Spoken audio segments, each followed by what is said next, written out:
The blood-red sunrise cast long shadows across the dusty streets of Tulsa, Oklahoma Territory, 1882. As Zara Neill stumbled from the doorway of what had once been her home, her trembling fingers clutching a single tarnished locket, the only possession Thaddeus hadn't destroyed, before throwing her to the street. Her left eye was swollen shut, lips split, and her ribs ached with each shallow breath. But it was the humiliation burning in her chest that hurt most as neighbors peered through curtained windows, pretending they hadn't heard her screams night after night for 3 long years. "Don't come crawling back, you worthless whore," Thaddeus roared, hurling her weathered carpetbag after her, the few remaining belongings she'd managed to salvage spilling into the dirt. "You've got nothing and you are nothing." Zara didn't look back as she gathered her meager possessions with shaking hands. At 24, she'd already lived a lifetime of sorrow, marrying Thaddeus at 18 to escape a father nearly as cruel, only to find herself trapped in an even more vicious cage. The bruises would heal, but the scars inside might never fade. With nowhere to go and less than $2 to her name, she limped toward the edge of town, each step an agony of both body and spirit. The morning stage had already departed, and the next wouldn't arrive until the following day. With no money for a ticket anyway, Zara found herself at the edge of town where the buildings gave way to open prairie. She sank down beneath the sheltering branches of a cottonwood tree, allowing herself a moment to succumb to the tears she'd held back in front of the townspeople who had turned blind eyes to her suffering for years. "Madam, are you all right?" the deep voice startled her. Zara's head snapped up, instinctively raising her arm to shield herself from another blow. But instead of her husband's rage-twisted face, she found herself looking up at a tall stranger astride a magnificent chestnut stallion. The man's weather-beaten face was partially hidden beneath the shadow of his Stetson, but she could see the concern in his steel-blue eyes. "I'm fine," she answered automatically, the lie bitter on her tongue as she struggled to her feet, wincing as pain shot through her ribs. The stranger dismounted in one fluid motion, moving with the easy grace of a man accustomed to hard work. He kept a respectful distance, but his gaze took in her injuries with a tightening of his jaw. "You don't look fine to me, madam." His voice was gentle but firm. "I'm Riley Eckhart. My ranch is about 5 miles west of here." Zara swallowed hard, embarrassment flooding her face as she realized how she must appear bruised, disheveled, crying by the roadside like some pitiful creature. "I don't need charity, Mr. Eckhart." "Everyone needs help sometimes, madam," he replied, removing his hat to reveal thick brown hair touched with gold from the sun. He was younger than she'd first thought, perhaps 28 or 29, with lines at the corners of his eyes that spoke of laughter rather than cruelty. "At least let me take you somewhere safe."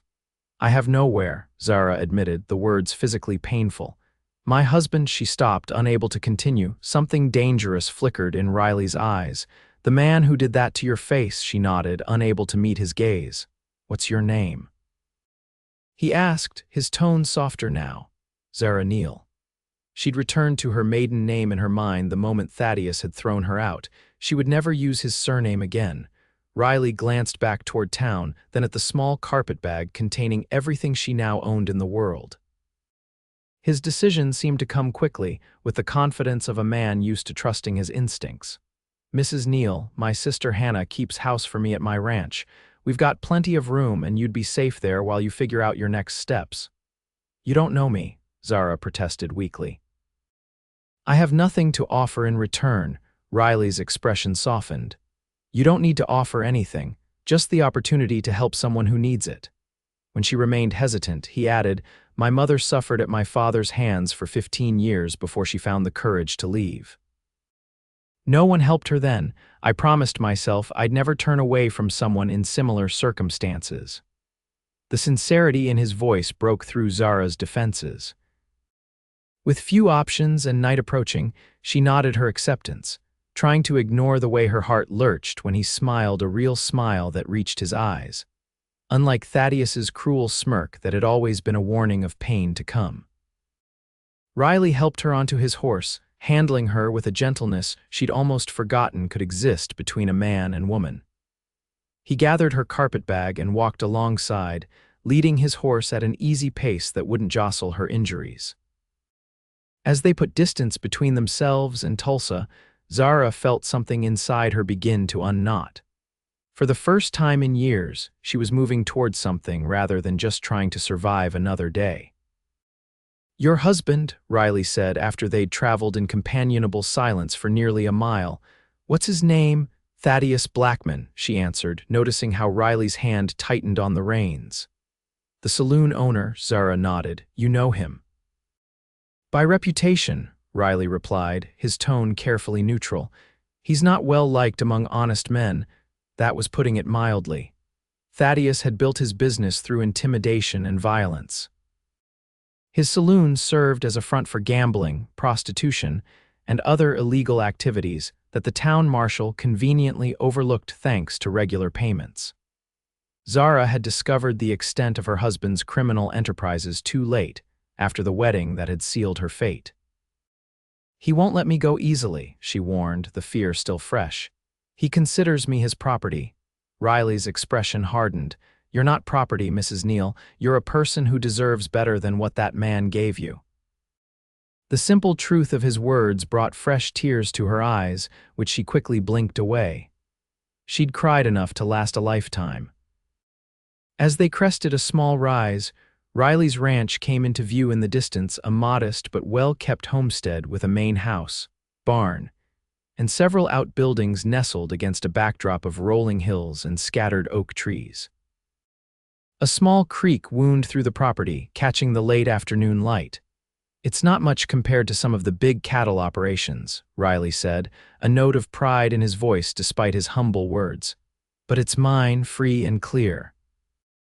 20 acres for the homestead and grazing rights to another 100. "It's beautiful," Zara replied honestly. After the confines of the small room above the saloon where Thaddeus had kept her, the open space and distant horizon stirred something long dormant in her soul. As they approached the ranch, a woman emerged from the house, shading her eyes against the setting sun. Her resemblance to Riley was unmistakable, the same strong jawline and straight nose, though her hair was darker, pulled back in a practical braid. "Riley, who have you got there?" She called, her curious expression shifting to concern as they drew closer and she saw Zara's condition. "Hannah, this is Mrs. Neill. She needs a safe place to stay for a while," Riley explained, helping Zara down from the horse with careful hands. "Mrs. Neill, my sister Hannah." Hannah's warm brown eyes took in Zara's bruised face and split lip without comment, but Zara saw the flash of understanding and sympathy there. "Well, you're just in time for supper," Hannah said, stepping forward to take Zara's arm gently. "And after that, a hot bath and some of my arnica salve for those bruises." The kindness in her voice nearly undid Zara completely. She managed a tremulous smile, allowing herself to be guided toward the house while Riley took care of his horse. Inside, the Eckhart home was modest but comfortable, with handmade furniture and colorful quilts that spoke of a woman's touch. The main room served as both kitchen and living area, with a large fireplace providing warmth and light. Doorways led to what Zara presumed were bedrooms, and the sense of fresh bread and stew filled the air. "Sit," Hannah instructed, pulling out a chair at the sturdy oak table. "You look about to collapse." Zara sank gratefully into the chair, setting her carpetbag beside her. "I don't want to be a burden," Hannah snorted, pouring a cup of coffee and setting it before Zara. "Nonsense. Riley's got a habit of bringing home strays, though usually they're four-legged," she smiled to soften her words. "It's nice to have another woman around for a change." "I can work," Zara offered quickly. "I can cook and clean, and I'm good with a needle." "We'll figure all that out tomorrow," Hannah replied firmly. "Tonight you rest." Riley entered, having removed his hat and dusty jacket. He washed his hands at the basin near the door before joining them at the table. "Hannah makes the best beef stew this side of the Mississippi," he told Zara with obvious affection for his sister. "And her biscuits have won ribbons at the county fair 3 years running." Hannah rolled her eyes but looked pleased by the praise as she served up bowls of rich stew and a basket of golden biscuits. Zara couldn't remember the last time she'd sat down to a proper meal. Thaddeus had often withheld food as punishment, and even on good days, she'd been expected to eat whatever leftovers remained after he'd finished. "Thank you," she whispered, overwhelmed by the simple kindness of these strangers. "Both of you, eat," Riley encouraged. "Everything looks better with a full stomach." The meal passed with comfortable conversation, mostly between Riley and Hannah, allowing Zara to eat in grateful silence. She learned that their parents had both passed years ago, leaving Riley the ranch at 22 and Hannah, then 18, in his care. They'd worked side by side to make the ranch profitable, focusing on breeding quality horses rather than cattle, which required less land and fewer hands. "We've got 2 regular ranch hands, Miguel and his son Carlos, but they've got their own cabin closer to the south pasture," Riley explained. "Good men, both of them. They've been with us since my father's time." After dinner, Hannah showed Zara to a small but clean bedroom that had once belonged to a younger brother who died of fever as a child. While Hannah prepared a bath in the kitchen, Zara unpacked her meager belongings: 2 worn dresses, a faded shawl, a hairbrush with several broken teeth, and the locket containing a tiny portrait of her mother, who died when Zara was just 12. "Not much to show for 3 years of marriage," she murmured to herself. "Then we'll just have to fix that," said Hannah from the doorway, startling Zara. "I've got some things that might fit you. We're close enough in size." The bath was heaven-hot water scented with lavender and soap that smelled of roses rather than the harsh lye Thaddeus had grudgingly provided. Hannah helped wash Zara's long auburn hair, careful of the tender spot where Thaddeus had grabbed and pulled during their final confrontation. She said nothing about the older bruises that overlapped with fresh ones, or the thin scars on Zara's back from the time he'd taken his belt to her. Afterward, dressed in a borrowed nightgown and wrapper, Zara sat beside the fire while Hannah gently applied salve to her visible injuries. "My brother's a good man," Hannah said quietly, her fingers careful around Zara's swollen eye. "One of the best, but men don't always understand what we go through." "Your brother said your mother." Zara began hesitantly. Hannah nodded, recapping the jar of salve. "Our father was a mean drunk. Beat her regular for years. One day she just walked out with us kids and never looked back. We went to her sister's place in Kansas for a while, then came back after father died in a bar fight." She met Zara's gaze directly. "So I understand, Mrs. Neill, and so does Riley in his way." "Please call me Zara," she replied, touched by the woman's candor. "Zara, then," Hannah smiled. "You're safe here for as long as you need. Riley and I both have seen enough of men like your husband to last several lifetimes." Later, lying in a real bed with clean sheets for the first time in months, Zara stared at the ceiling, listening to the unfamiliar night sounds of the prairie. The pain of her injuries had dulled to a manageable ache thanks to Hannah's ministrations and a cup of willow bark tea. She thought of Riley Eckhart's kind eyes and gentle hands, so different from Thaddeus's perpetual sneer and brutal grip. She wouldn't allow herself to dwell on such thoughts, Zara decided firmly.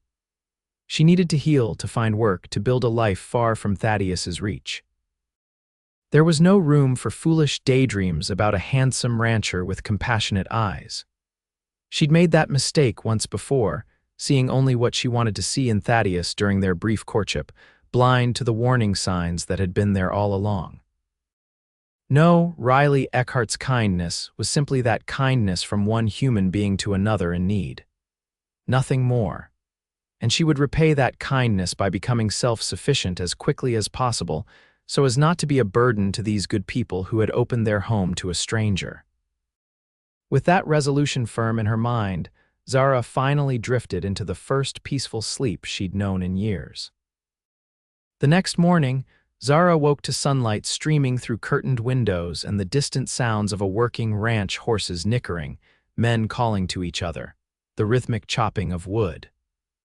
For a disorienting moment, she tensed, expecting Thaddeus's rough hand to shake her awake with accusations of laziness. Then reality returned. She was at the Eckhart Ranch, miles from Tulsa and her husband's cruelty. She dressed quickly in one of her own shabby dresses, unwilling to impose further on Hannah's generosity. When she emerged from the bedroom, she found Hannah already at work in the kitchen, kneading dough for the day's bread. "Good morning," Hannah greeted cheerfully. "Coffee's hot and there's eggs and bacon keeping warm in the oven. Riley's already been up for hours always is with the livestock to tend." "I should have been up helping," Zara said, embarrassed to have slept so late. Hannah waved away her concern. "You needed the rest. Besides, we keep country hours here up before dawn, in bed not long after sunset most days. You'll adjust soon enough." Over breakfast, Hannah outlined the rhythm of life on the ranch. Riley and the hands worked with the horses and maintained the property, while she managed the house, garden, and henhouse. They were largely self-sufficient, with trips into town only every few weeks for supplies they couldn't produce themselves. "I want to earn my keep," Zara insisted after helping wash the breakfast dishes. "Please, let me do something useful." Hannah studied her thoughtfully, taking in the fading bruises and the determination in her green eyes. "Can you mend? Riley's always tearing his shirts and I'm behind on repairs." "I'm quite good with a needle," Zara confirmed, relieved to have a concrete way to contribute. Soon she was settled in a chair by the window with a basket of mending shirts with torn sleeves, socks with holes, a quilt that needed patching. The familiar work soothed her, and as her fingers moved deftly with needle and thread, Zara felt some of her tension ease. This was normal. This was something she could control. Around midday, the door opened and Riley entered, bringing with him the sense of sunshine and horses. He paused when he saw Zara at work, his expression warming. "You're looking better today, Mrs. Neill," he said, removing his hat and hanging it on a peg by the door. "Please call me Zara," she replied, setting aside the shirt she'd been mending. "And I feel better thanks to you and Hannah. Glad to hear it." He moved to the wash basin to clean up for the midday meal. "Hannah tells me you're determined to help out around here. It's the least I can do." Riley dried his hands on a towel, turning to face her fully. "You don't owe us anything, Zara. I want to be clear about that. Nevertheless," she said firmly, "I won't be a charity case." Something like respect flickered in his eyes. "Fair enough, I understand pride." He glanced at the mended shirt she'd set aside. "Hannah says you're good with a needle. We can certainly use the help there." Hannah served a simple lunch of cold ham, cheese, and bread, and Riley told them about the morning's work, a new foal born just before dawn, fence repairs on the north boundary, and plans to break a pair of 2-year-olds for riding. "Miguel's got away with the spirited ones," Riley explained. "I swear that man can whisper to horses in a language only they understand." As he spoke, Zara found herself drawn to the animation in his face. Riley clearly loved his work and took pride in his ranch. It was refreshing after years with Thaddeus, who had viewed his business merely as a means to power and control, taking no joy in the work itself. "I've been thinking," Riley said, addressing Zara directly. "If you're up to it, I could show you around the property this afternoon. Give you a better sense of where you are." The offer surprised her. "I wouldn't want to keep you from your work."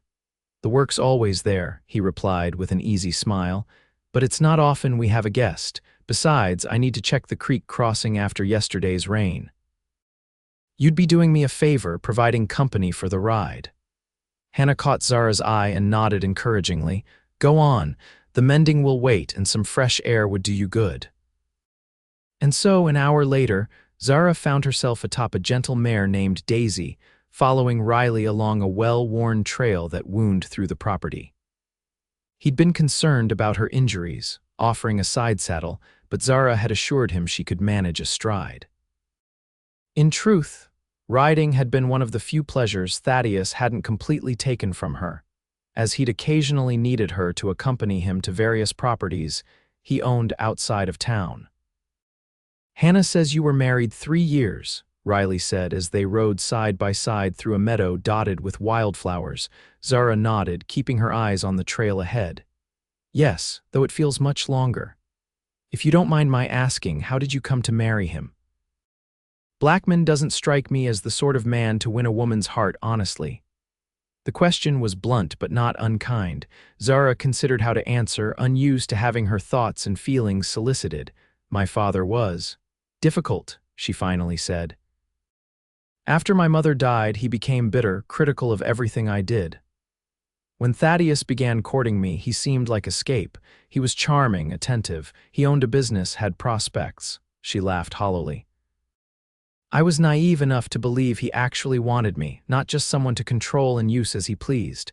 Riley was quiet for a moment, digesting her words. When did it change? The night of our wedding, Zara replied, the memory still sharp despite the years. He'd been drinking when I hesitated in my wifely duties. He showed his true nature. Said he'd paid good money for me. Apparently he'd settled some of my father's gambling debts as part of our courtship, and he intended to get his money's worth.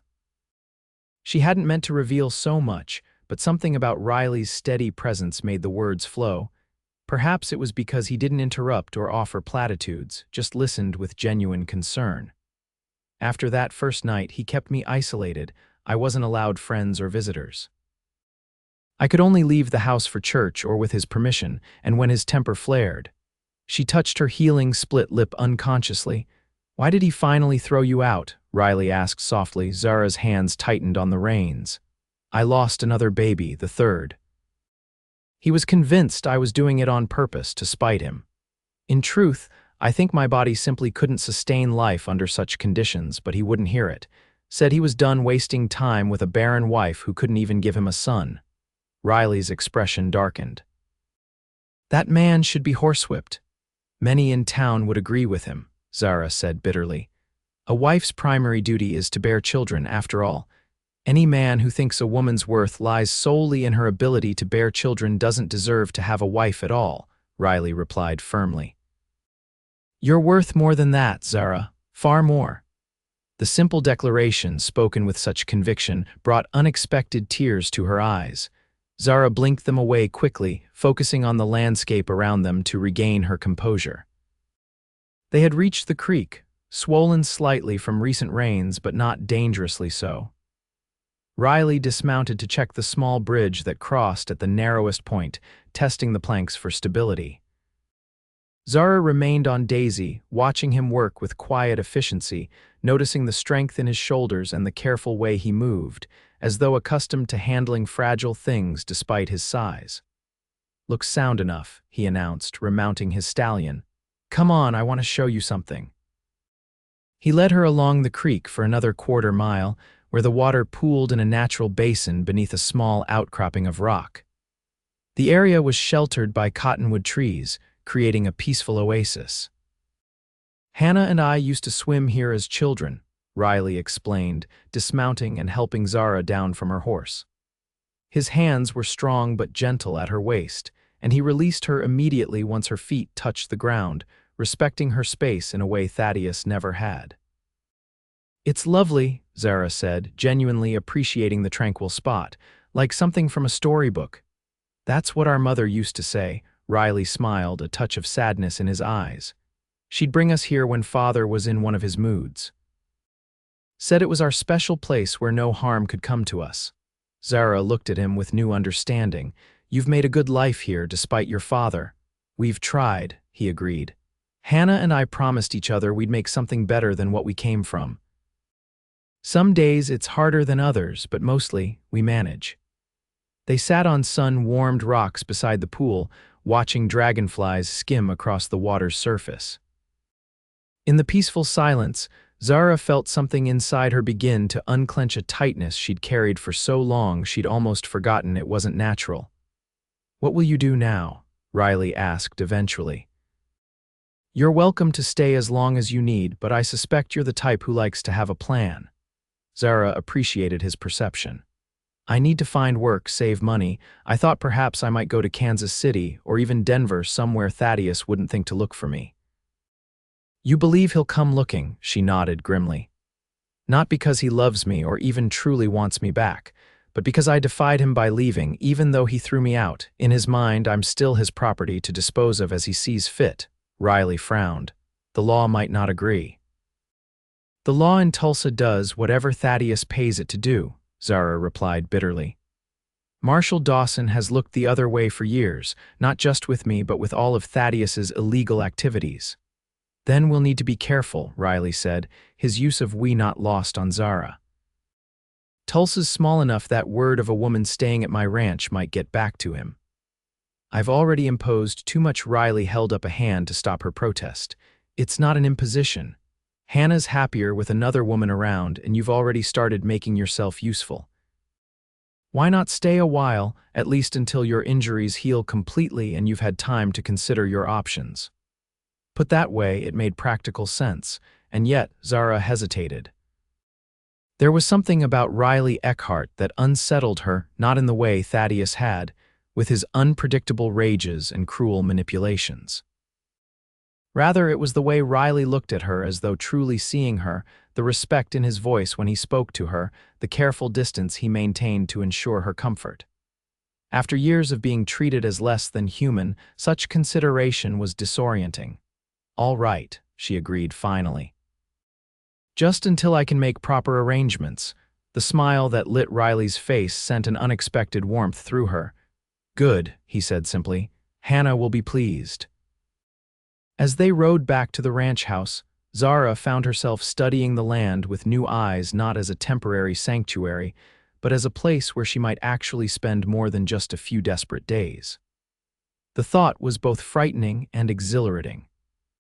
For the first time since Thaddeus had thrown her to the street, Zara allowed herself to consider that perhaps her story wasn't ending, but beginning anew.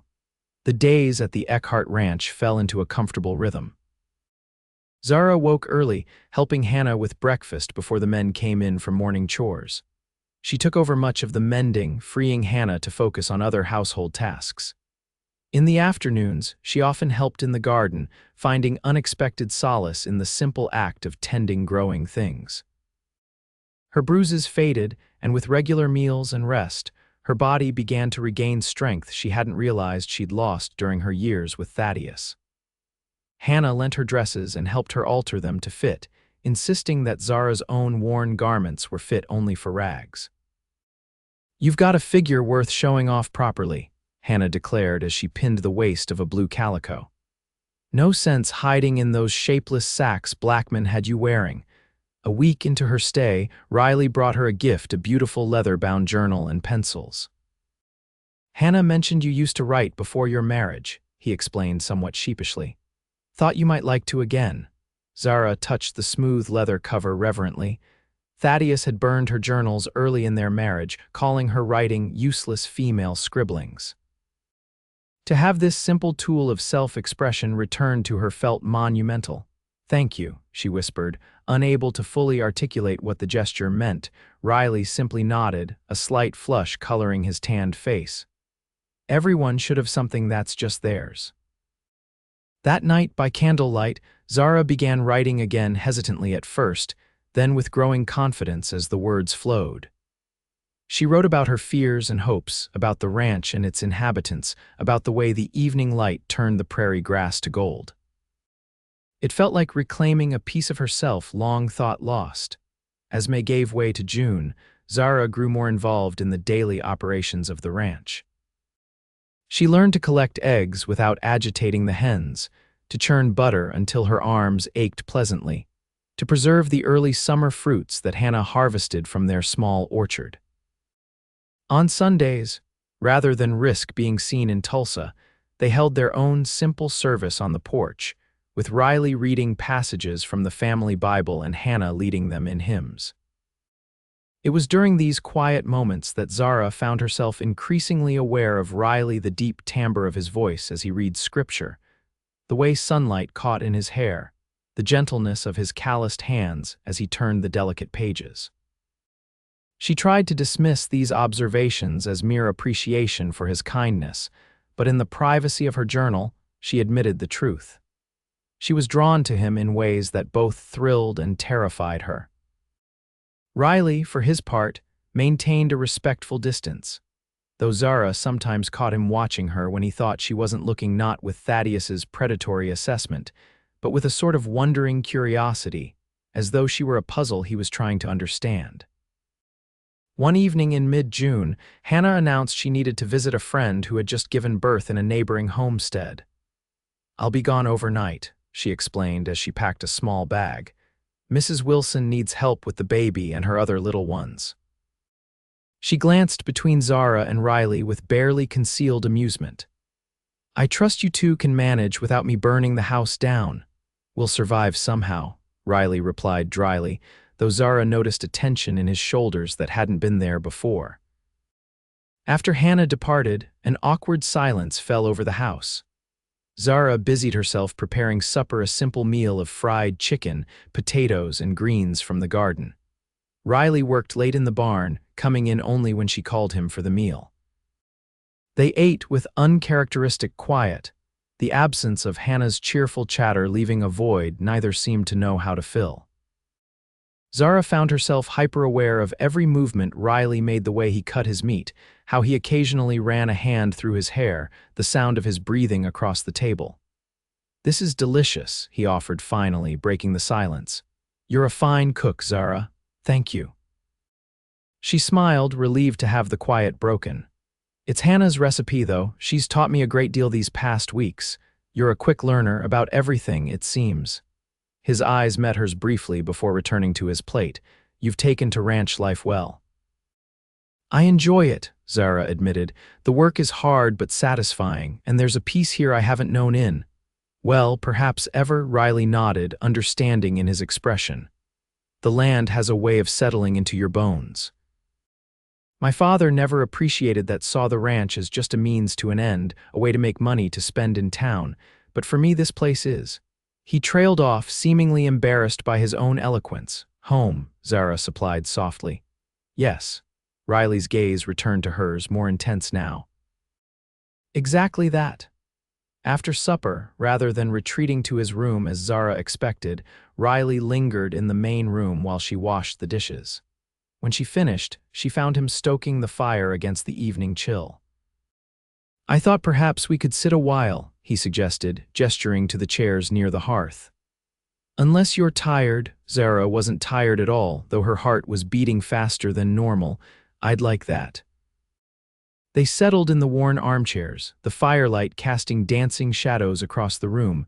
Outside, a distant coyote called, answered by another further away. "May I ask you something personal?" Riley said after a comfortable silence. Zara tensed slightly but nodded. "Of course." "Do you ever miss being married?" When she looked at him sharply, he hastened to add, "Not to him. I mean the idea of it, having a partner, building a life together." The question caught her off guard. Zara considered it carefully before answering. "I miss what I thought marriage would be," she said finally. "The companionship, the shared purpose, but I never truly had that with Thaddeus, so I suppose I'm missing something I only imagined." Riley nodded thoughtfully. "I've never been married, came close once, about 5 years back. A girl from town, Elizabeth Cooper. We courted for nearly a year." "What happened?" Zara asked, curious about this glimpse into his past. "Her father got a job offer in St. Louis, better prospects than a rancher with modest holdings could offer." Riley shrugged, but Zara sensed old hurt beneath the casual gesture. "She chose to go with her family rather than stay as my wife. Can't blame her, really." "I think she made a mistake," Zara said without thinking, then blushed furiously when Riley's eyes met hers with sudden intensity. "Do you?" His voice was soft. Zara gathered her courage. "Yes, you're a good man, Riley. Any woman would be fortunate to build a life with you." The words hung between them, weighted with implications neither was quite ready to voice.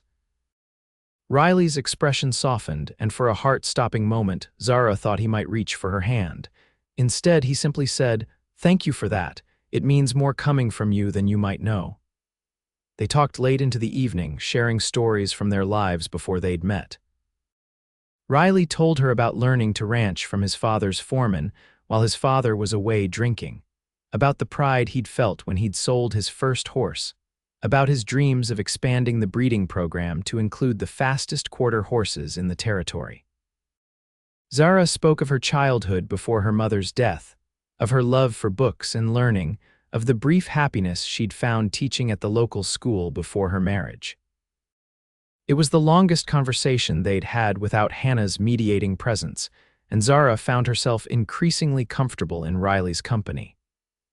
There was an ease between them that felt both novel and somehow familiar, as though they'd known each other far longer than a few short weeks. When the fire burned low and the hour grew late, they finally rose to retire to their separate rooms. At the doorway to her bedroom, Zara turned to find Riley watching her with an expression that made her breath catch. "Good night, Zara," he said softly. "Sleep well." "Good night, Riley," she replied, her voice barely above a whisper. For a long moment, neither moved, the air between them charged with unspoken feelings. Then Riley stepped back, giving her a small smile before turning toward his own room. Alone in her bed, Zara pressed her fingers to her lips, imagining what it might have been like if Riley had kissed her goodnight. The thought both thrilled and frightened her. She was still legally married to Thaddeus, still healing from his abuse. And yet, the way Riley looked at her with respect and growing affection awakened feelings she'd believed Thaddeus had killed forever.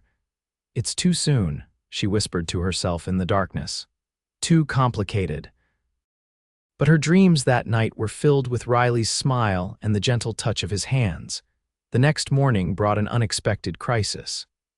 Miguel arrived at dawn, pounding on the door with urgent news. 3 of their best breeding mares had broken through a fence during the night and were missing. "Tracks lead north," the weathered ranch hand reported as Riley pulled on his boots. "Toward Dawson Creek." "Rustlers?" Riley asked grimly. Miguel shook his head. "Don't think so, Jeef. No other tracks, and the fence was broken from our side." "Think they spooked at something, maybe that thunderstorm that passed through." Riley nodded, already planning. "We'll need to split up to cover more ground. You and Carlos take the northwest section. I'll head straight north along the creek." "I'll come with you," Zara said, already dressed and pulling her borrowed shawl around her shoulders. Riley hesitated.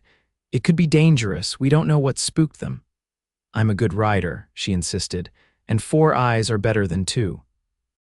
Hannah won't be back until afternoon, and every hour those mares are missing is an hour they could wander further or get hurt." He studied her determined expression and finally nodded. "All right, but stay close."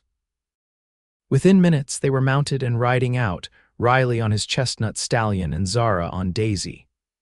The early morning air was crisp with lingering coolness from the night, but the rising sun promised a warm day ahead. They followed the creek northward, scanning the landscape for signs of the missing horses. "There," Zara pointed after they'd been riding for about an hour. "Tracks crossing the creek."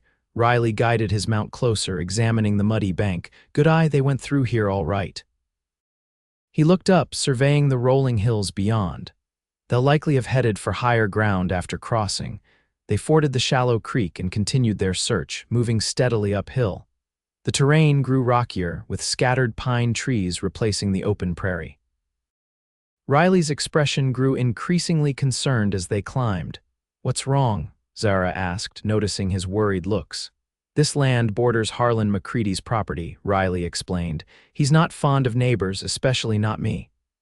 "Why not you specifically?" Riley's jaw tightened. "I testified against his son in a trial last year.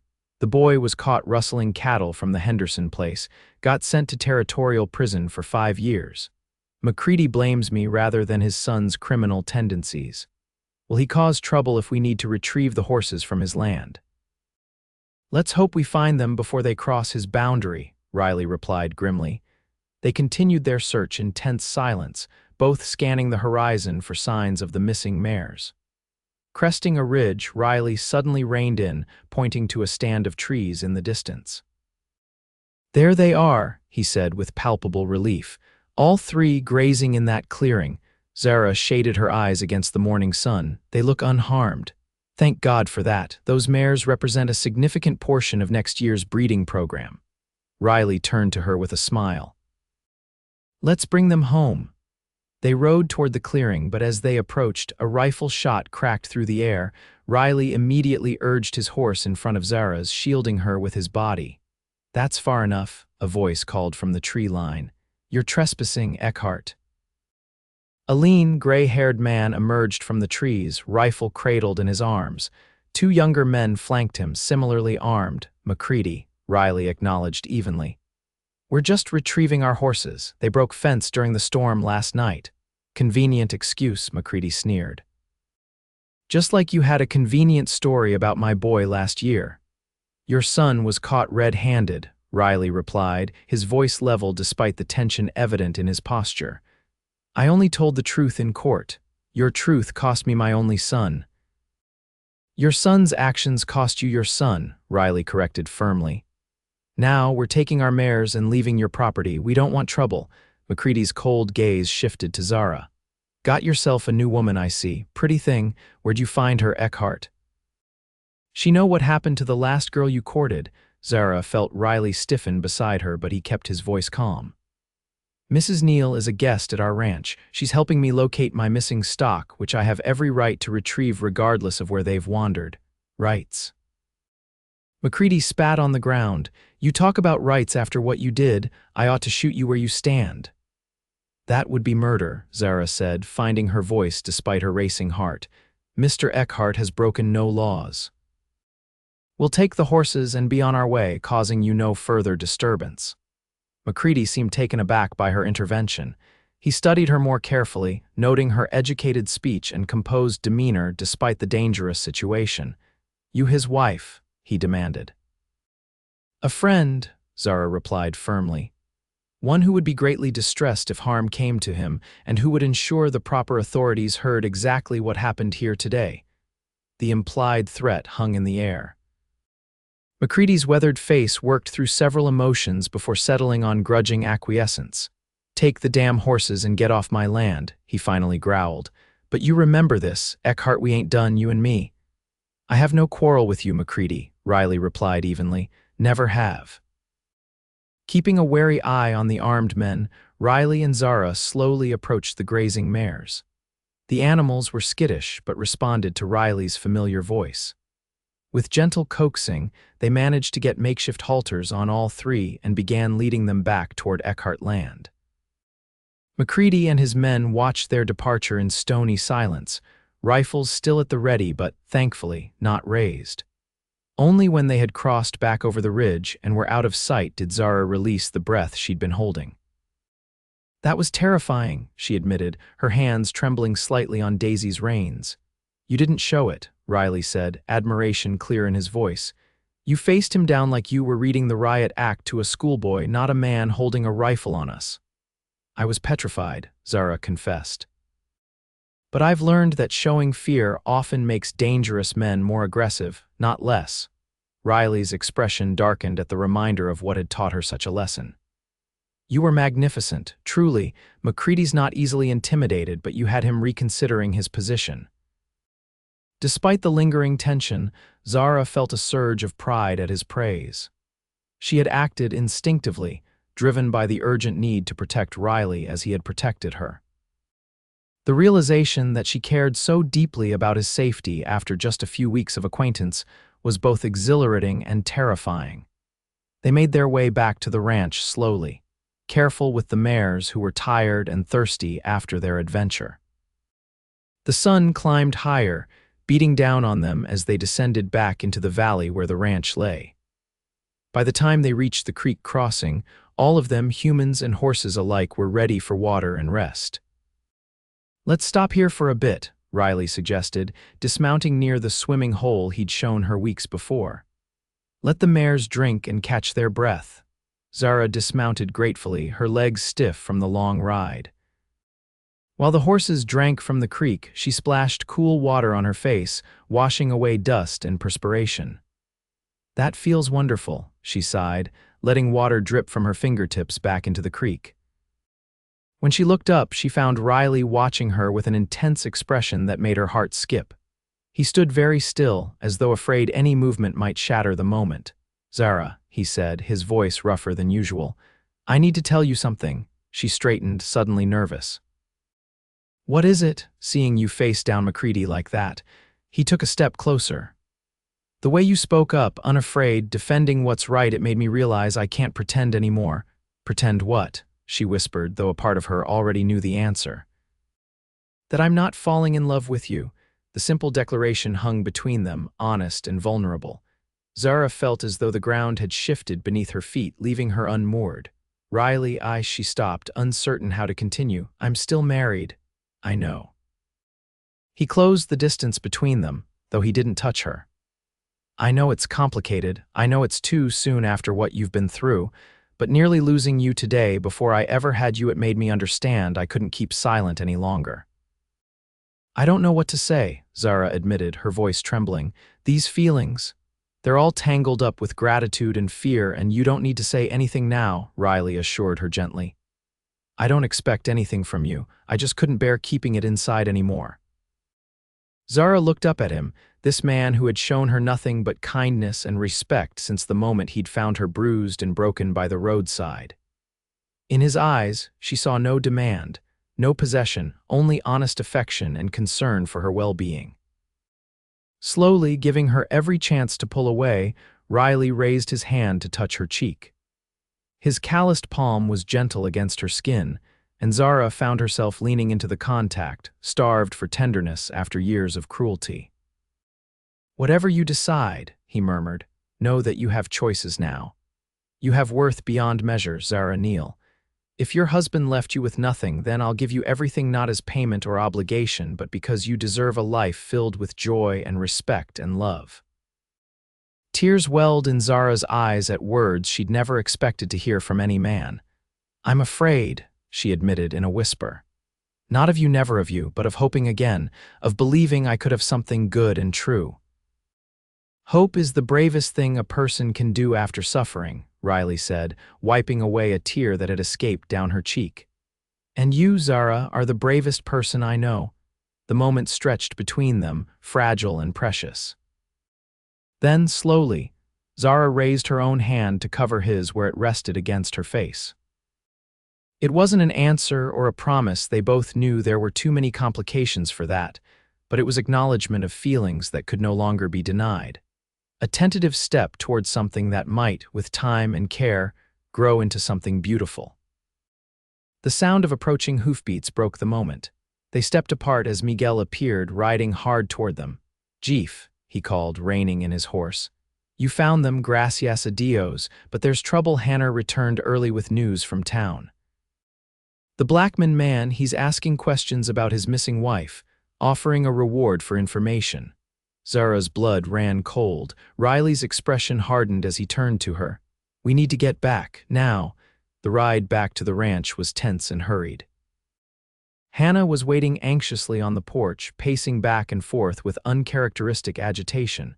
When she spotted them, she rushed down the steps. Thank heavens you're all right, she exclaimed, helping Zara dismount. When Miguel said you'd gone north toward McCready's land, I feared the worst.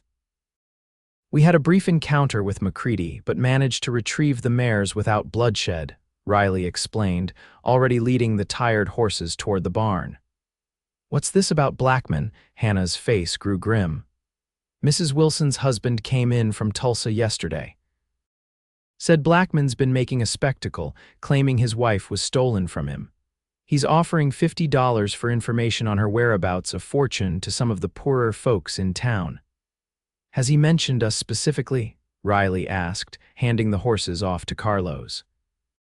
Not by name from what I heard, Hannah replied, but it won't take much for someone to remember you riding into town with an injured woman a month ago. Zara felt the familiar cold grip of fear closing around her heart. I should leave, she said quietly. I'm putting you all in danger by staying. Absolutely not, Riley and Hannah said in unison. Running now would only make you more vulnerable, Riley continued, placing a reassuring hand on her shoulder. We need to think this through carefully. Inside the house, they gathered around the kitchen table, speaking in low voices despite being miles from town. What exactly are my legal rights? Zara asked, trying to approach the problem logically despite her fear. Can he force me to return? Riley ran a hand through his hair in frustration. Legally, he has certain rights as your husband, but no law says you must live with a man who beats you. The problem, Hannah added grimly, is proving the abuse. It would be your word against his and with his influence in town. And even if I could prove it, Zara continued the thought, The best I might hope for is a legal separation, not divorce. I'd still be tied to him. The reality of her situation weighed heavily on all of them. In the eyes of the law and society, Zara remained Thaddeus Blackman's wife, his property in many ways. Even if she ran to Denver or beyond, he could potentially pursue her legally, forcing her return or punishing those who harbored her. There is one other option, Riley said slowly, a plan clearly forming in his mind. But it's risky, and I wouldn't suggest it if I saw any better choice. What option? Zara asked, willing to consider anything that might free her from Thaddeus's reach. We could confront him directly, Riley proposed. Not physically, legally. Go to Judge Peterson in the county seat, not the local marshal who's in Blackman's pocket. File a formal complaint about the abuse, request a legal separation on grounds of cruelty. Judge Peterson is fair, Hannah agreed cautiously, and he has no ties to Tulsa or Blackman that I know of. It would mean facing Thaddeus again, Zara said, her voice steady despite the dread the thought inspired. Publicly accusing him, Riley nodded gravely. It would. And he'd fight it viciously, but running forever isn't living, Zara, and sometimes the only way past a fear is through it. Zara took a deep breath, considering the enormity of what Riley was suggesting. To publicly challenge Thaddeus would be dangerous. He had money, influence, and a capacity for vengeance she knew all too well. And yet, the alternative was a life spent looking over her shoulder, never truly free. If I do this, she said finally, I won't ask you to risk yourselves further. You've already done more than enough. That's not how this works, Riley replied firmly. We stand together. All of us, Hannah added, reaching across the table to squeeze Zara's hand. Looking between them, these people who had become more family to her in weeks than her own blood relations had been in years, Zara felt a surge of determination. Perhaps it was time to stop running and start fighting. All right, she agreed, straightening her shoulders. Let's go to Judge Peterson. The county seat was a day's ride away, a journey they decided to undertake the following morning. That evening, as Zara prepared for bed, a soft knock came at her door. She opened it to find Riley, his expression solemn.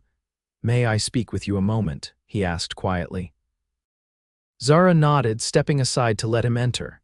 He remained standing near the door, hands clasped behind his back, uncharacteristically formal.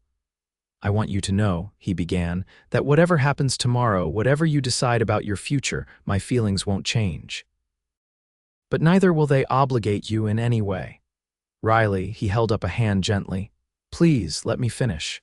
What I said by the creek, I meant every word, but I need you to understand that my help isn't contingent on reciprocation. If freedom for you means a life separate from here, from me, I'll accept that completely. The sincerity in his eyes nearly undid her. How different he was from Thaddeus, who had viewed her as a possession to be controlled rather than a person with her own desires and needs. I don't know what freedom will look like for me, Zara admitted softly. But I do know that my feelings for you are real, not born of gratitude or desperation. In another time, another circumstance. We have time, Riley assured her. However this plays out with Blackman, we have time to discover what might be between us if that's what you want. It is, Zara replied with newfound certainty. Very much so. Riley's expression softened, hope kindling in his eyes. Carefully giving her every opportunity to refuse, he held out his hand. Zara placed her smaller one in his, marveling at how right it felt, this simple connection between them. Get some rest, he said gently. Tomorrow will be challenging enough. He raised her hand to his lips, pressing a gentle kiss to her knuckles before releasing her and stepping back toward the door. The gesture was old-fashioned, courtly, and so unexpectedly tender that Zara felt tears prick at her eyes. Good night, Riley, she whispered. Good night, Zara. Sweet dreams. After he left, Zara stood for a long moment, hands still tingling from where his lips had touched her skin. Tomorrow would indeed bring challenges and fears to face. But for perhaps the first time since her mother's death, Zara didn't feel alone in confronting them. Dawn came too quickly. They departed early, Riley driving the wagon with Zara beside him and Hannah following on horseback.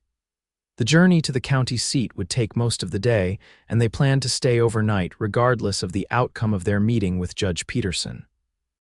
As the miles passed, Zara found herself alternating between determination and dread. The prospect of confronting Thaddeus, of publicly exposing the shame and pain of her marriage, was terrifying. And yet, the alternative, continuing to live in fear, allowing him to control her life even from a distance, was ultimately more frightening still. "What if the judge doesn't believe me?" she asked softly as they passed the halfway point of their journey. "He will," Riley assured her, though his jaw was set with tension. "Your injuries may have healed, but Hannah and I can both testify to the condition you were in when you arrived, and Judge Peterson is known for his stance against domestic violence. His own sister was killed by her husband years ago. It's why he became a judge in the first place." This was news to Zara, and it kindled a flicker of hope in her chest. Perhaps there was a chance for justice after all. They reached the county seat by mid-afternoon, a town significantly larger than Tulsa, with a proper courthouse and several businesses lining the main street. Riley secured rooms for them at the hotel, while Hannah accompanied Zara to the courthouse to inquire about Judge Peterson's availability. Fortune smiled on them. The judge had just concluded a case and would see them before departing for the day. As they waited outside his chambers, Zara smoothed her borrowed dress nervously, grateful for Hannah's steadying presence beside her. "You can do this," Hannah murmured encouragingly as Riley joined them. "Just tell the truth, exactly as it happened." Judge Peterson was not what Zara had expected. Rather than the stern, imposing figure she had imagined, he was a man of medium height with kind eyes and silver at his temples. He rose when they entered his chambers, gesturing for them to be seated. "What brings you folks to see me today?" he asked, his gaze settling on Zara with perceptive interest. Taking a deep breath, Zara began her story: her marriage to Thaddeus Blackman, the abuse that started on their wedding night, the isolation and terror of the years that followed, and finally, her ejection from their home and her subsequent refuge with the Eckharts. She spoke clearly and directly, meeting the judge's eyes despite her shame and fear. When she finished, the judge was silent for a long moment, his expression grave. "Do you have any documentation of these injuries, Mrs. Blackman?" "Neill," Zara corrected quietly but firmly. "I've returned to my maiden name in my heart, if not legally yet. And no, Your Honor, I don't have documentation, but both Mr. and Miss Eckhart witnessed my condition when I arrived at their ranch." The judge turned to Riley and Hannah, who confirmed Zara's account, describing in detail the bruises, cuts, and signs of malnourishment they had observed. "And now Mr. Blackman is offering a reward for information about her whereabouts," the judge clarified. "Yes, sir," Riley confirmed. "Claiming she's his stolen property from what we hear."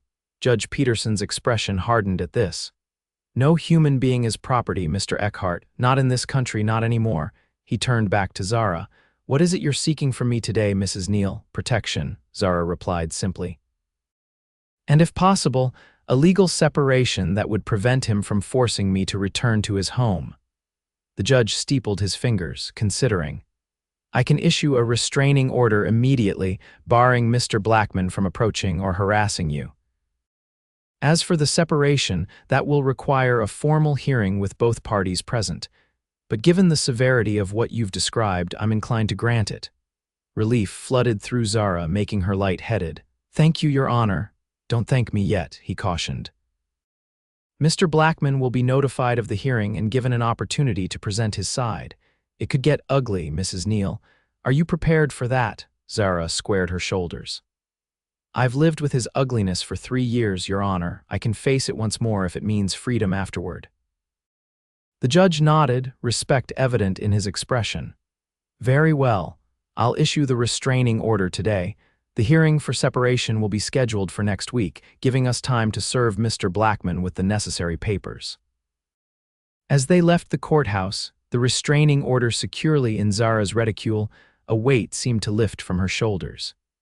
It wasn't over far from it, but for the first time, she had the law on her side rather than working against her. "You were magnificent in there," Hannah said admiringly as they walked toward the hotel. So composed and articulate. I just told the truth, Zara replied, though she couldn't help but feel a small surge of pride at having stood her ground. Sometimes that's the hardest thing to do, Riley said quietly, his hand coming to rest briefly at the small of her back, a gesture of support that sent warmth through her despite the public setting. That evening, they dined at the hotel restaurant, celebrating this first small victory with a better meal than any of them had enjoyed in some time.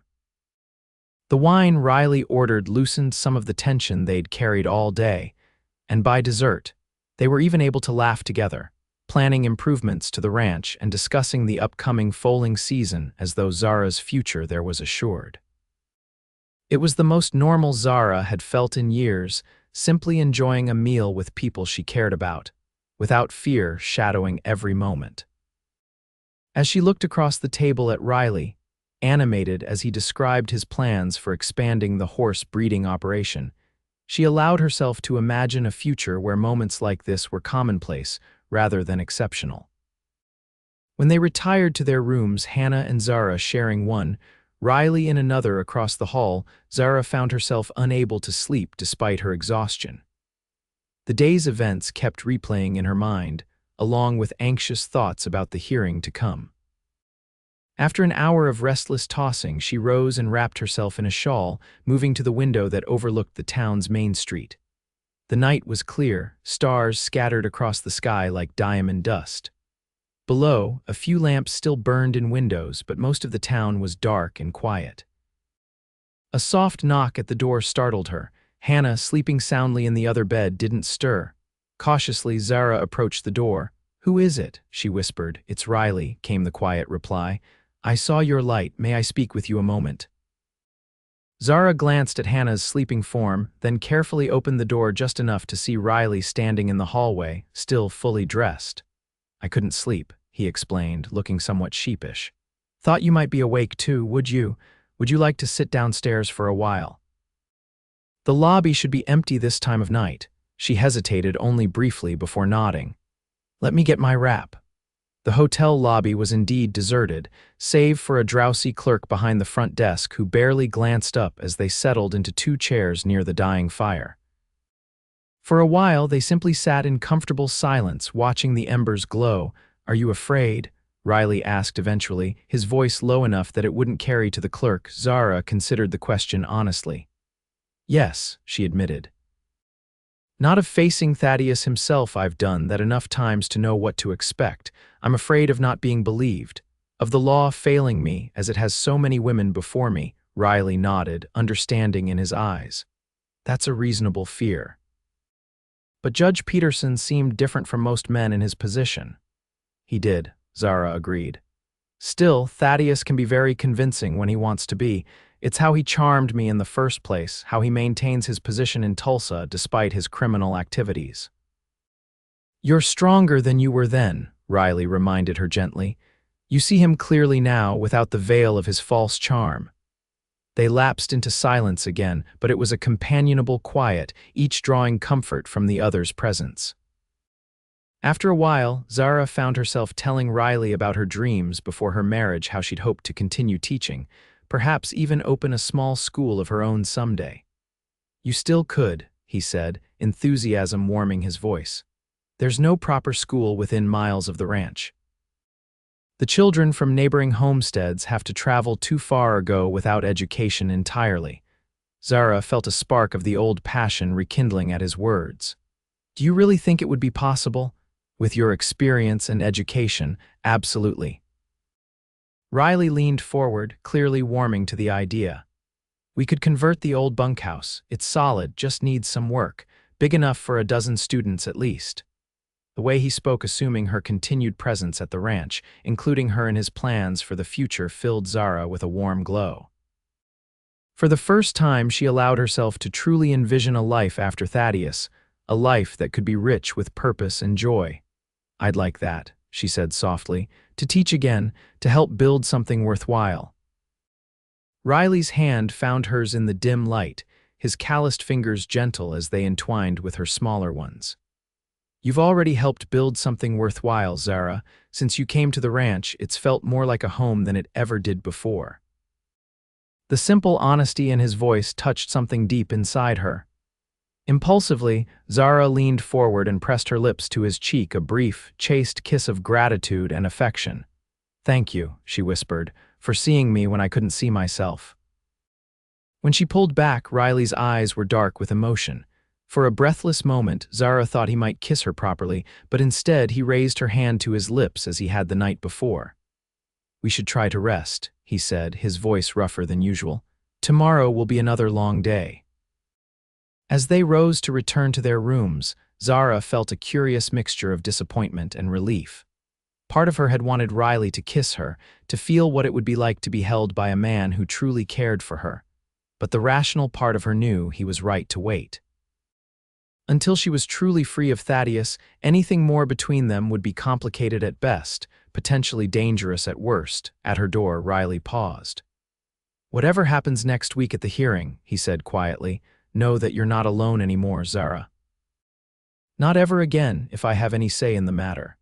The promise in his words carried her into sleep at last, dreams of a possible future replacing the nightmares of her past. The following week passed in a blur of preparation and anxiety.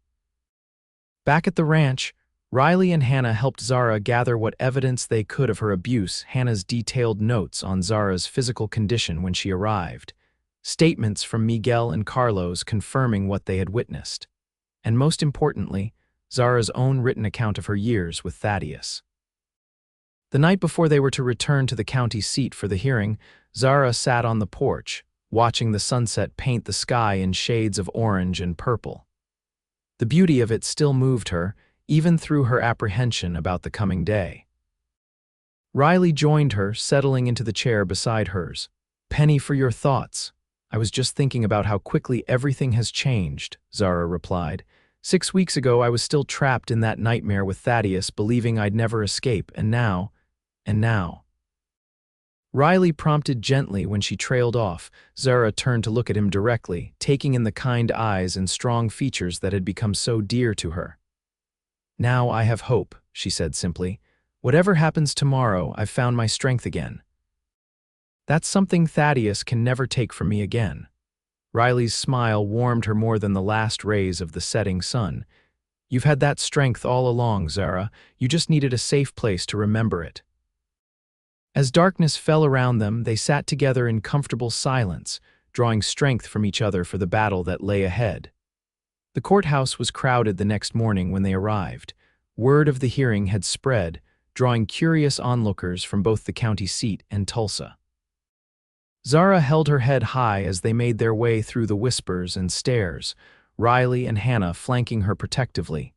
Inside the courtroom, Judge Peterson was already seated at the bench. And there, at a table to the left, sat Thaddeus Blackman, impeccably dressed and wearing an expression of injured innocence that turned Zara's stomach. Beside him was Jerome Wallace, one of the territory's most expensive attorneys. "Chin up," Hannah murmured as they took their seats at the opposing table. "He's putting on a show, but so can we." The proceedings began with formal introductions. Zara had no attorney, they couldn't afford one, but Judge Peterson assured her he would guide her through the process fairly. Thaddeus's attorney spoke first, painting a picture of Zara as an unstable, ungrateful wife who had abandoned her husband and duties without cause. According to Wallace, Thaddeus was a respectable businessman who had provided generously for his wife, only to have her run away, possibly suffering from female hysteria or worse, immoral tendencies. "My client simply wishes for his wife to return home where she belongs," Wallace concluded smoothly. "Any disagreements between them should be handled privately, as befits a marriage, not aired publicly to the detriment of Mr. Blackman's reputation." When it was Zara's turn to speak, she rose on shaky legs but with steel in her spine. Looking directly at Judge Peterson rather than at Thaddeus, she recounted her experience methodically, starting with the violence on her wedding night and progressing through 3 years of escalating abuse, isolation, and terror. "My husband did provide me with food, clothing, and shelter," she acknowledged, her voice steady despite the trembling in her hands. But those provisions came with conditions: absolute obedience, tolerance of his violent outbursts, and submission to his physical demands regardless of my own well-being. From the corner of her eye, she could see Thaddeus's face darkening with rage, though he maintained a composed exterior for the judge's benefit. "I did not leave my husband, Your Honor," Zara continued. "He threw me out after I miscarried our child, the third such loss. He called me worthless, Baron, and told me never to return." She paused, gathering her courage for the most difficult part.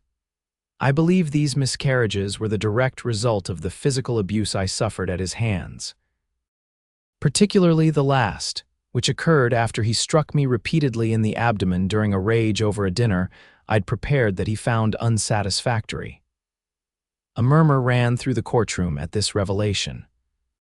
Judge Peterson's expression remained neutral, but his eyes hardened as he glanced toward Thaddeus. Riley and Hannah testified next, describing Zara's condition when she arrived at their ranch, and corroborating her account of being ejected from her home with nothing but the clothes on her back and a single small bag of possessions. When Thaddeus took the stand, he was the picture of wounded dignity. "Your Honor, these accusations are not only false but malicious," he declared smoothly. "I have never struck my wife. The injuries she arrived at the Eckhart ranch with, if they existed at all, must have occurred after she left my care. Perhaps during her journey, or perhaps—" He paused, his gaze sliding meaningfully toward Riley, "at the hands of those who claimed to have rescued her." Zara felt Riley tense beside her but placed a restraining hand on his arm. This was exactly what Thaddeus wanted, to provoke a reaction that would support his narrative. "As for throwing her out," Thaddeus continued, "I did no such thing. My wife left of her own accord while I was attending to business. I returned home to find her gone, along with several valuable items from our home." The blatant lie made Zara's blood boil. "That's not true," she interjected, unable to contain herself. Judge Peterson raised a hand. "You'll have an opportunity to respond, Mrs. Neill. Please let Mr. Blackman finish."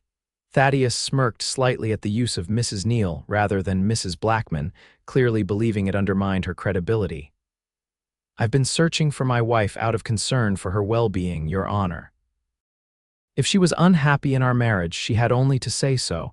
I would have endeavored to address her concerns. Instead, she chose to run away with another man, bringing these false accusations against me to justify her immoral behavior." His gaze shifted to Riley, the implication clear. Several people in the courtroom murmured, glancing between Riley and Zara with newfound suspicion. When cross-examination began, Judge Peterson surprised everyone by conducting it himself, rather than allowing Wallace to continue speaking for Thaddeus. "Mr. Blackman, you claim your wife left voluntarily while you were away on business," the judge said. "Yet multiple witnesses in Tulsa reported hearing a disturbance at your residence that morning, including your raised voice ordering someone to leave and never return. How do you explain this discrepancy?" Thaddeus faltered momentarily, clearly not expecting this line of questioning. I can't account for what others claim to have heard, Your Honor. Perhaps they misunderstood a different conversation, and the bruises and injuries documented by the Eckharts. Dr. Simmons, the physician who examined Mrs. Neill yesterday at my request, has confirmed evidence of both recent and older injuries consistent with physical abuse. This was news to Zara. She hadn't known the judge had arranged for independent verification of her claims. Thaddeus's composure slipped further. "As I said, I can't account for injuries that may have occurred after she left my home, including the healing fractures to 2 ribs. The physician estimates those injuries occurred approximately 6 to 7 weeks ago, consistent with the timeline misses. Neill described of her ejection from your home." A hush fell over the courtroom as the implications of the judge's words sank in. Thaddeus glanced at his attorney, who looked equally surprised by this development. I cannot explain that, Your Honor," Thaddeus finally admitted, his voice tight with suppressed anger. "One final question, Mr. Blackman," the judge continued relentlessly. Several citizens of Tulsa have provided written statements indicating that your wife was rarely seen in public during your 3-year marriage, and when she was, she appeared fearful and often bore visible bruises or injuries. How do you account for these observations? Thaddeus's facade finally cracked. Those interfering busybodies should mind their own affairs, he snapped. What happens between a man and his wife is private business, not for public speculation or judgment. On the contrary, Mr. Blackman, Judge Peterson replied coolly. When that private business involves one human being harming another, it becomes very much a matter for public concern and legal intervention. The hearing continued for another hour, with additional witnesses called from both Tulsa and the county seat. To Zara's astonishment, several people she barely knew from town came forward to describe instances when they had observed her injuries or Thaddeus's controlling behavior. Even more surprising was the testimony of Josephine Miller, the wife of Thaddeus's business partner, who reluctantly admitted she had once witnessed Thaddeus strike Zara at a private dinner party, an incident Zara herself had forgotten in the blur of daily abuse. When all testimony had been given, Judge Peterson called for a brief recess to consider his ruling. As they waited in a small antechamber off the main courtroom, Zara felt lightheaded with a mixture of hope and terror. "It's going well," Hannah assured her, passing her a cup of water. The judge clearly sees through Thaddeus's lies. "He's desperate now," Riley added grimly, "and desperate men make mistakes. Did you see his face when the judge mentioned the doctor's report?" Zara nodded, taking a careful sip of water. "I had no idea Judge Peterson had arranged for a doctor to examine me yesterday." "Nor did I," Riley said, "but it was brilliant strategy. Medical testimony is hard to dispute, especially from a physician with no connection to either party." When they returned to the courtroom, the tension was palpable. Thaddeus sat rigidly at his table, his earlier mask of injured innocence replaced by barely concealed fury. Zara avoided his gaze, focusing instead on Judge Peterson as he prepared to deliver his ruling. "Having heard the testimony presented today, and having reviewed the evidence including medical documentation and witness statements, I find compelling reason to grant Mrs. Neill's petition for legal separation on grounds of extreme cruelty," the judge announced. "Mr. Blackman shall continue to have no contact with Mrs. Neill per the restraining order previously issued." Zara felt tears of relief spring to her eyes as the judge continued, outlining the terms of the separation. Thaddeus would be required to provide a modest monthly allowance for her support, not the fortune he could afford, but enough to ensure her independence. He would retain their house in Tulsa and most of their shared property, but Zara would receive a small settlement in recognition of her contributions to the marriage. Most importantly, Zara would be legally protected from any attempts by Thaddeus to force her return or to retaliate against her for leaving. The judge made it clear that any violation of these terms would result in severe consequences, including possible criminal charges. "Your Honor," Thaddeus's attorney interjected, "my client wishes to appeal this ruling." The evidence presented was largely circumstantial and based on hearsay. The evidence included medical documentation, multiple witness testimonies, and your client's own damning statements. Judge Peterson cut him off sharply. "He's fortunate I'm not pursuing criminal charges for assault at this time, though I reserve the right to do so should new evidence emerge." He fixed Thaddeus with a stern gaze. "Consider this a warning, Mr. Blackman. Your position in Tulsa may shield you from some consequences, but not in my jurisdiction." With a final rap of his gavel, the judge ended the hearing. Zara sat stunned, hardly able to believe the outcome. Around her, the courtroom began to empty, people filing out with varying expressions of satisfaction or disappointment. "It's over," Hannah said, squeezing her hand. "You're free, Zara," but Thaddeus wasn't finished. As they rose to leave, he approached, stopping just outside the distance specified in the restraining order. His face was a mask of cold fury. "This isn't over," he said, his voice low and menacing. "You've humiliated me publicly. There will be a reckoning." Before Riley or Hannah could intervene, Zara straightened her spine and met her husband's gaze directly for the first time in years. "No, Thaddeus, it is over. You have no power over me anymore, not legally, not emotionally. You think these pieces of paper protect you," he sneered. "You think hiding behind your cowboy's skirts makes you safe. I built my business dealing with men far more dangerous than this ranch hand. When the time is right, Mr. Blackman," Judge Peterson's voice rang out sharply. He had paused at the door to his chambers, observing the confrontation. That sounded remarkably like a threat, which would constitute an immediate violation of the restraining order I just issued. "Would you care to rephrase your comments, or shall I have the bailiff escort you to a cell while I consider contempt charges?" Thaddeus's jaw worked as he struggled to contain his rage. Finally, with a curt nod to the judge, he stepped back.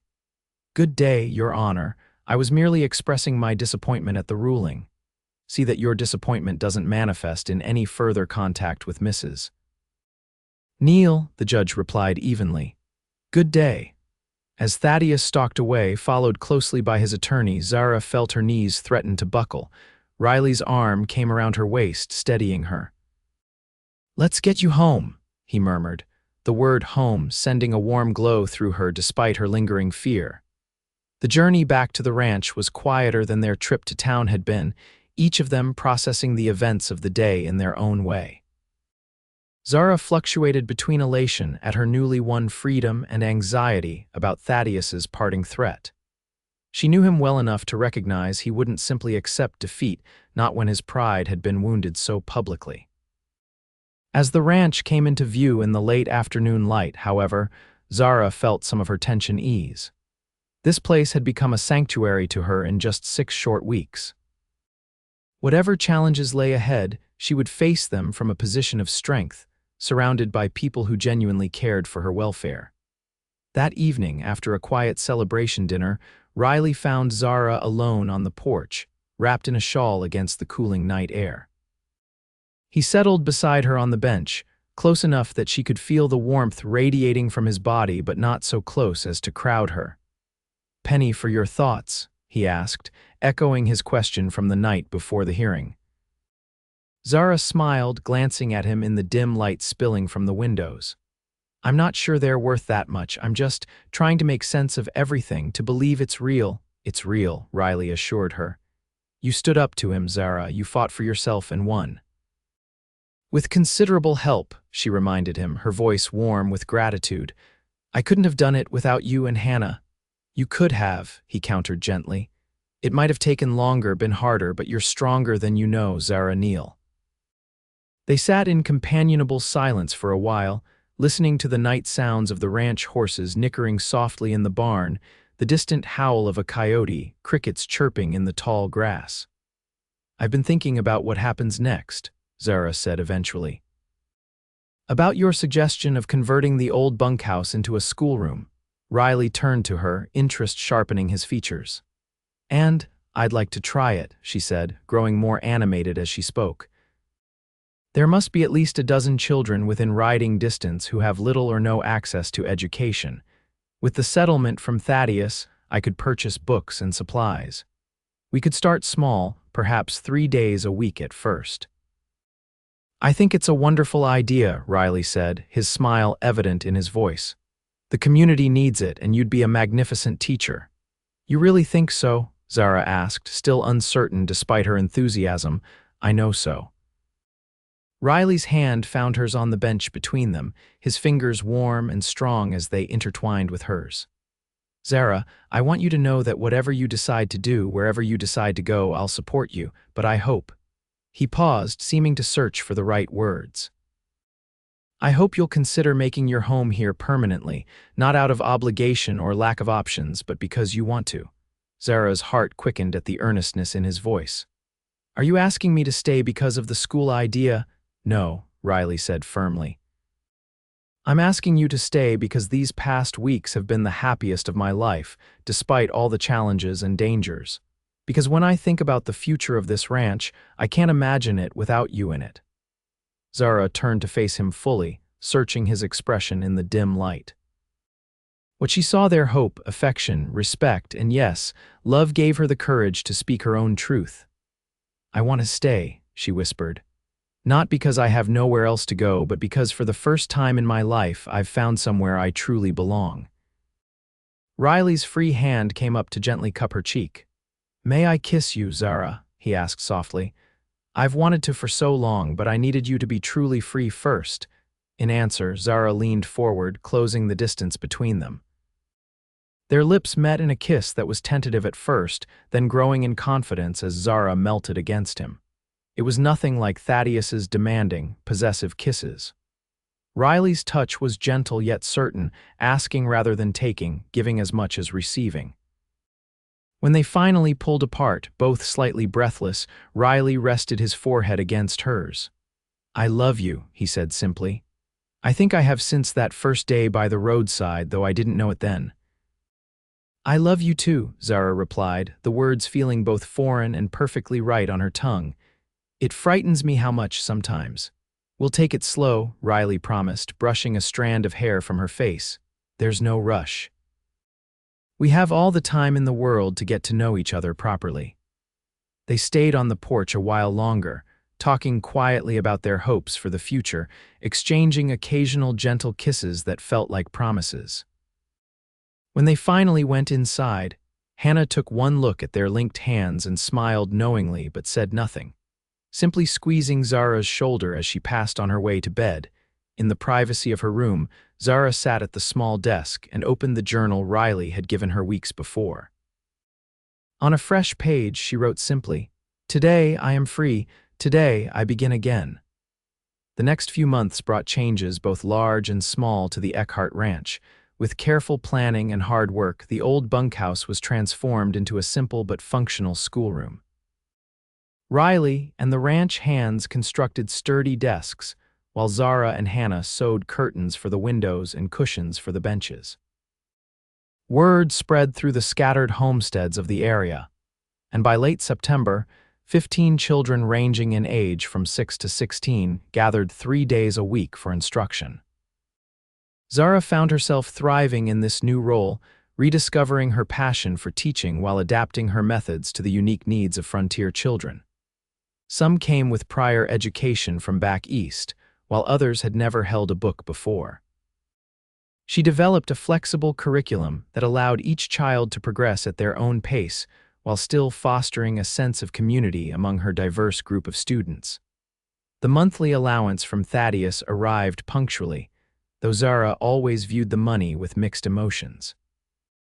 It represented both her hard-won independence and a lingering connection to a man she wished to forget entirely. She used it primarily for school supplies, setting aside the rest for an uncertain future. Thaddeus himself remained in Tulsa, seemingly content to comply with the terms of the separation for now.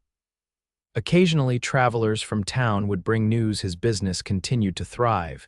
He'd been seen with various women. Rumors suggested he was considering running for town council.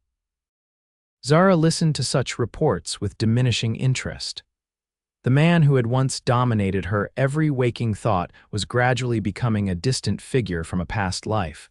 Her relationship with Riley developed slowly but steadily. True to his word, he never rushed her, content to court her properly with small gifts, long rides across the property, and evenings spent in conversation by the fire. Their kisses grew more passionate as Zara's confidence increased, but Riley always respected her boundaries, never pushing for more than she was ready to give. By early November, with winter's first chill settling over the prairie, Riley approached her one evening as she sat grading her students' arithmetic exercises. "Ride with me tomorrow?" he asked, a curious note of nervousness in his voice. "There's something I'd like to show you." "Of course," Zara agreed readily, setting aside her work. "Where are we going?" "It's a surprise," Riley replied with a mysterious smile. "Dress warmly, we'll leave after breakfast." The following morning dawned clear and cold, the grass sparkling with frost in the early light. After a hearty breakfast, they set out on horseback, Riley leading the way eastward in the opposite direction from town. "Are you going to give me any hints about this surprise?" Zara asked as they rode side by side across the open prairie. Riley's eyes crinkled at the corners, the way they always did when he was particularly pleased about something. Patience, schoolteacher, we're almost there. After about an hour's ride, they crested a gentle rise and Riley reined in his horse, gesturing for Zara to look ahead. Below them lay a small valley, sheltered by hills on three sides with a stream running through it. Near the center stood a cabin not new, but solidly built and well-maintained, with smoke curling from its chimney. "What is this place?" Zara asked, curiosity piqued. "It's part of the original Eckhart property," Riley explained. "My grandfather built this cabin when he first settled here. My father later built the main ranch house, but he kept this place as a line cabin for when he needed to work this section of the land." As they rode closer, Zara could see that the cabin, while modest, was charming. A covered porch faced the stream, windows gleamed in the morning light, and a small corral stood nearby. "It's lovely," she said honestly, "but why have I never heard of it before?" Riley dismounted, helping Zara down from her horse. "It's been unused for years, but I've been working on it whenever I could get away without you noticing." He looked slightly sheepish at this admission. "Miguel and Carlos helped too, but why?" Zara asked, puzzled by the secrecy. Instead of answering directly, Riley took her hand and led her to the cabin's door. "See for yourself." Inside, Zara found a space that had been transformed with obvious care and attention to detail. The main room served as both kitchen and living area, with a stone fireplace providing warmth. Simple but attractive furniture filled the space: a table with 4 chairs, a comfortable-looking sofa, bookshelves along one wall already filled with volumes. Through an open door, she glimpsed a bedroom with a handsome iron bedstead covered in one of Hannah's quilts. Everything was immaculately clean and arranged with thought to both function and beauty. Wildflowers in a mason jar adorned the table, and curtains that matched the quilt hung at the windows. It wasn't luxurious, but it was perfect in its simplicity. "Riley, what is all this?" Zara asked, turning to face him. He took both her hands in his expression earnest. "It's a home, Zara, one I hope you might consider sharing with me." Her heart skipped a beat. "Are you asking?" "I'm asking you to marry me," Riley said, his voice steady despite the vulnerability in his eyes. "I know it's complicated. You're still legally tied to Blackman, though separated. It might be years before you can divorce legally, if ever, but I don't care about that." He reached into his pocket and withdrew a small ring, a simple gold band set with a single modest pearl. "This was my mother's," he explained. "She left it to me before she died, said it should go to the woman who brought joy back into my life." He knelt before her, still holding her hands. "You don't have to answer now. I know it's a lot to consider. But I want you to know that I love you, Zara Neill. I want to build a life with you, whether it's here in this cabin, at the main house, or wherever you wish to go." Tears filled Zara's eyes as she looked down at this man who had shown her what real love looked like: patient, kind, respectful, never demanding or controlling. In the month since she'd stumbled into his life, Riley had given her space to heal, encouragement to grow, and unwavering support for her dreams. "Yes," she said, her voice thick with emotion. "Yes, Riley, I'll marry you." Joy blazed across his face as he slipped the ring onto her finger, then rose to gather her into his arms. Their kiss was deep and full of promise, a sealing of the commitment they'd just made to each other. When they finally broke apart, both breathless and smiling, Riley rested his forehead against hers. "We'll have to be creative about the legalities," he admitted. "But we can have a ceremony with friends and family, make our vows before God even if the territory doesn't recognize them yet." "That's all that matters to me," Zara assured him. "I don't need a legal document to know that I'm yours and you're mine." They spent the rest of the morning exploring the cabin and its surroundings. Riley had thought of everything. The pantry was stocked with basics, the woodpile was high, there was even a small garden plot marked out for spring planting. "I thought you might want your own space," he explained as they walked along the stream. "The main house is wonderful, but it's always been Hannah's domain in many ways. Here, we could build something that's just ours, while still being close enough to help with the ranch and your school." The thoughtfulness of the gesture moved Zara deeply. Thaddeus had never considered her needs or desires, viewing her as simply an extension of himself without independent thoughts or feelings. Riley, by contrast, had created this gift with careful attention to what would make her happy, what would give her both security and freedom. "It's perfect," she told him honestly. "All of it." They returned to the main ranch house in the late afternoon, where Hannah was waiting impatiently for news. When she saw the ring on Zara's finger, she let out a whoop of joy and enveloped them both in a fierce hug. "Finally," she exclaimed. "I was beginning to think my brother would never work up the courage to ask." "You knew?" Zara asked, though she wasn't truly surprised. The siblings were close, and little happened on the ranch without Hannah's knowledge. "Who do you think helped him with those curtains?" Hannah replied with a laugh. "Riley can build furniture and mend fences, but his sewing skills leave much to be desired." That evening, they celebrated with a special dinner, joined by Miguel and Carlos, who offered their congratulations with obvious sincerity. As Zara looked around the table at these people who had become her family in such a short time, she felt a sense of belonging she had never known before. Later, as they sat together on the porch, Riley's arm around her shoulders keeping her warm against the November chill, Zara voiced the one concern that still lingered. "What about Thaddeus?" she asked quietly. "He may have stayed away so far, but when he hears of this..."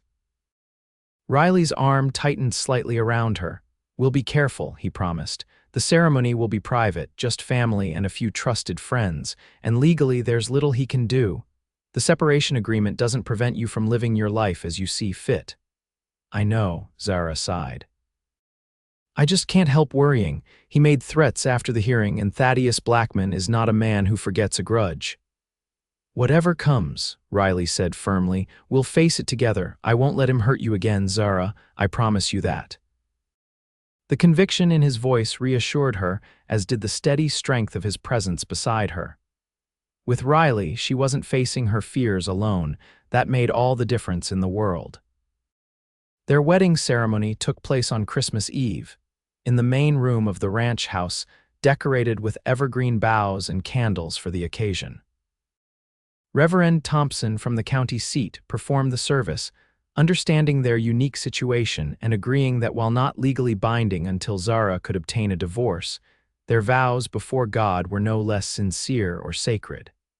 Hannah stood as Zara's witness, while Miguel stood for Riley. A few neighboring families they had grown close to attended, along with all of Zara's students and their parents. The small room was crowded but warm with goodwill and celebration. Zara wore a new dress of deep blue velvet, her Christmas gift from Hannah, with her mother's locket around her neck and wildflowers in her hair despite the season, grown specially in pots on the kitchen windowsill. Riley looked uncommonly handsome in his best suit, his face solemn with the significance of the moment but his eyes bright with joy whenever they met hers. Their vows were simple but heartfelt, promises to love, honor, and cherish each other through whatever life might bring. When Riley slipped a second ring onto her finger to join his mother's pearl, this one, a band of braided gold he'd commissioned from a silversmith in the county seat, Zara felt as though her heart might burst with happiness. "I may now pronounce you husband and wife in the eyes of God," Reverend Thompson declared. "Mr. Eckhart, you may kiss your bride." Riley's kiss was tender yet passionate, a public declaration of his love and commitment that left Zara breathless and blushing. The room erupted in cheers and applause, and then they were surrounded by well-wishers offering congratulations and blessings for their future. The celebration continued well into the evening, with food and music and dancing. Riley had arranged for a fiddler from a neighboring ranch to play, and the furniture was pushed back to create space for couples to twirl around the room. Zara found herself laughing more than she had in years, swept up in the joy of the moment and the love that surrounded them. As the hour grew late and guests began to depart, Riley drew Zara aside. "Are you ready to go home, Mrs. Eckhart?" he asked softly, the new name sending a thrill through her. They had decided to spend their first night as husband and wife in their cabin, which they had gradually furnished and prepared over the weeks since Riley's proposal. Hannah would join them at the main house for Christmas dinner the next day, but tonight belonged to them alone. The ride to the cabin was magical, under a star-filled sky with a nearly full moon lighting their way. Riley had gone ahead earlier in the day to light the fires and prepare everything, so when they arrived, the cabin glowed with warmth and welcome. "Wait," Riley said as they reached the door. Before Zara could question him, he had swept her into his arms, carrying her across the threshold with ease. "I may not be able to give you all the legal trappings yet," he murmured against her hair, "but I intend to honor every tradition that matters." Inside, the cabin had been transformed for their wedding night. Candles flickered on every surface, and the scent of pine and cinnamon filled the air. A small table was set with wine and sweet cakes, and the bedroom beyond beckoned with fresh linens and more candlelight. "It's beautiful," Zara breathed, taking it all in. "You're beautiful," Riley countered, setting her carefully on her feet but keeping his arms around her waist. "I still can't believe you're really mine." "I am," she assured him, raising a hand to touch his face. "In all the ways that truly matter." Their kiss deepened, passion building between them that had been carefully banked during their courtship. Riley had been unfailingly patient, understanding Zara's need to move slowly after her experiences with Thaddeus. But now, as husband and wife in the privacy of their own home, there was no need for restraint. Zara found herself marveling at the difference between fear and anticipation, between submission and willing participation. With Thaddeus, intimacy had been a duty to be endured, often painful and never pleasurable. With Riley, each touch was a conversation, each kiss a question and answer, their bodies learning each other with wonder and delight. Later, lying in his arms with the weight of his mother's quilt over them and moonlight spilling through the window, Zara felt a sense of peace she had never known before. This was what marriage should be: a partnership of equals, bound by love and respect rather than ownership and control. Happy. Riley murmured against her hair, his hand tracing lazy patterns on her bare shoulder. "Perfectly," she replied, nestling closer against his warmth. "And you, more than I ever thought possible." His arms tightened around her. "I love you, Zara Eckhart." The new name, chosen freely this time, not imposed, felt right in a way her first marriage never had. "I love you too, Riley Eckhart," she whispered, "now and always." As they drifted towards sleep, tangled together in their marriage bed, Zara's last conscious thought was of gratitude for second chances, for unexpected kindness, and for the man who had found her at her lowest moment and offered not judgment but the opportunity to rebuild her life on her own terms. Spring came early to Oklahoma Territory in 1883, bringing with it new life and renewed hope. The Eckhart Ranch thrived under Riley's careful management, the horse breeding program expanding with promising new foals. Zara's school had grown to nearly 20 students, necessitating an expansion of the bunkhouse turned classroom and the addition of afternoon sessions 3 days a week. Their cabin by the stream had become truly home, filled with books and music and laughter. Riley had added a second room over the winter, giving them more space, and Zara had planted her garden as soon as the ground thawed. Wildflowers now bloomed along the path to the door, and a pair of rocking chairs graced the porch where they often sat in the evenings, watching the sunset together. Thaddeus Blackman remained a shadow at the edges of their happiness. The monthly allowance still arrived punctually, a reminder of legal ties that couldn't yet be severed, but as time passed, Zara thought of him less and less. Occasionally news reached them from Tulsa. He had indeed won a seat on the town council, his business continued to prosper. He had been seen escorting a widow from Kansas City who was rumored to have considerable wealth of her own. "You ever regret it?" Riley asked one evening in late April as they sat on their porch after supper. "Leaving town, I mean. You could have had a more comfortable life materially if you'd stayed." Zara looked at him in surprise. It wasn't like Riley to harbor such doubts, especially not after more than 5 months of marriage. "Not for a single moment," she assured him, reaching for his hand. I'd rather have this cabin with you than a mansion with him." Riley's expression eased, though something still seemed to be weighing on him. "I've been thinking," he said after a moment, "about the future, about family." Understanding dawned. They hadn't explicitly discussed children, though both had spoken in general terms about wanting a family someday. Zara had been secretly concerned about her ability to conceive and carry a child to term after her previous miscarriages, but she hadn't voiced these fears to Riley, not wanting to burden him with worries that might prove unfounded. "I've been thinking about that too," she admitted softly. Riley turned to her, hope and uncertainty mingling in his expression. "You have," Zara nodded, a smile spreading across her face as she took his hand and placed it gently on her abdomen. "I've been fairly certain for a few weeks now, but I wanted to wait until I was sure before telling you. The baby should come in November, according to my calculations." For a moment, Riley seemed frozen in disbelief, his hand warm against her still flat stomach. Then joy blazed across his face like sunrise, and he was on his knees before her, gathering her into his arms with a care that made her heart ache with love for him. "A baby," he whispered, wonder in his voice. "Our baby." "Are you happy?" Zara asked, though his reaction left little doubt. "Happy doesn't begin to describe it," Riley replied, his voice thick with emotion.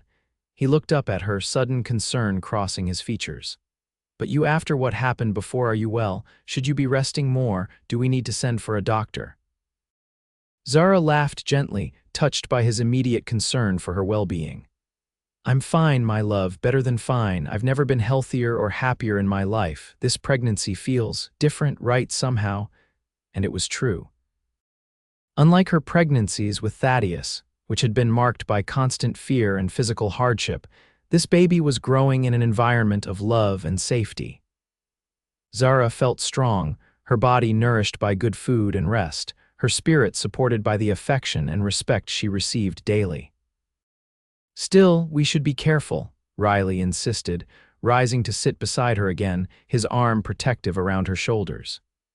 "Hannah will want to fuss over you, you know, and perhaps we should consider hiring someone to help with the school, at least for the later months." Zara leaned against him, content to be cared for without feeling controlled. "We'll figure it all out as we go," she assured him. "We have time."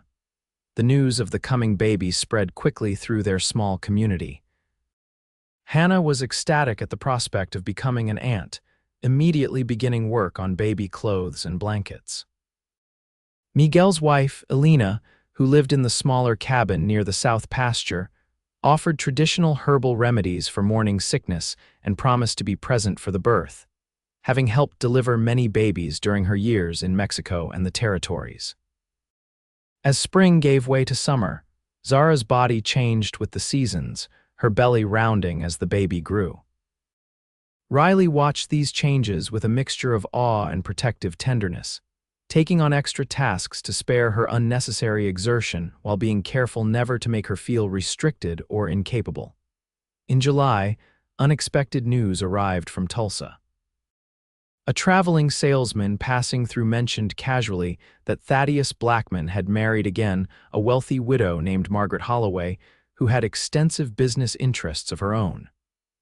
The wedding had been the social event of the season, with the territorial governor himself in attendance.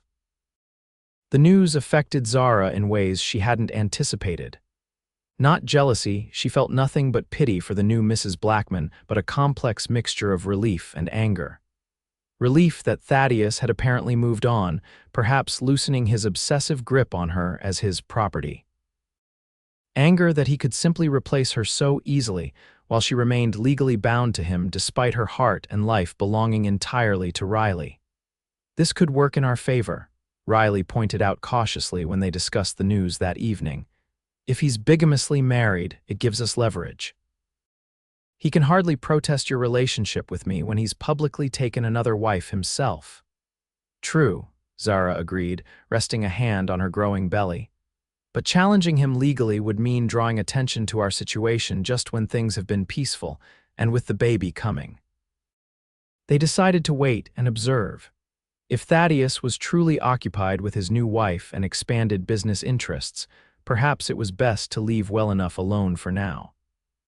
The separation agreement provided for Zara's basic needs, and Riley's ranch was prospering, ensuring their financial security without dependence on Thaddeus's allowance. As summer waned and harvest approached, another surprise arrived at the Eckhart ranch, a letter from Judge Peterson, who had presided over Zara's separation hearing. "He wants to see us," Riley said, reading the formal missive that had been delivered by a rider from the county seat. "At his chambers as soon as convenient." Zara's hand instinctively went to her now prominent belly. "Did he say why?" "Only that it concerns the matter of Neill versus Blackman, and that he has information that may be of significant interest to us." They made the journey to the county seat the following week, traveling slowly to accommodate Zara's condition. Judge Peterson received them warmly, his eyes widening slightly at the visible evidence of Zara's pregnancy, but making no comment on it. "Thank you for coming," he said, gesturing for them to be seated. "I apologize for the mysterious summons, but I thought this matter best discussed in person rather than by letter." "Has something happened with Thaddeus?" Zara asked, anxiety tightening her chest. "In a manner of speaking, yes." The judge retrieved a folder from his desk. "It has come to my attention through official channels that Mr. Blackman recently entered into marriage with one Margaret Holloway of Kansas City. This, of course, while still legally married to you, Mrs. Neill." "We'd heard rumors," Riley confirmed, "but had no official confirmation." "Well, consider it confirmed."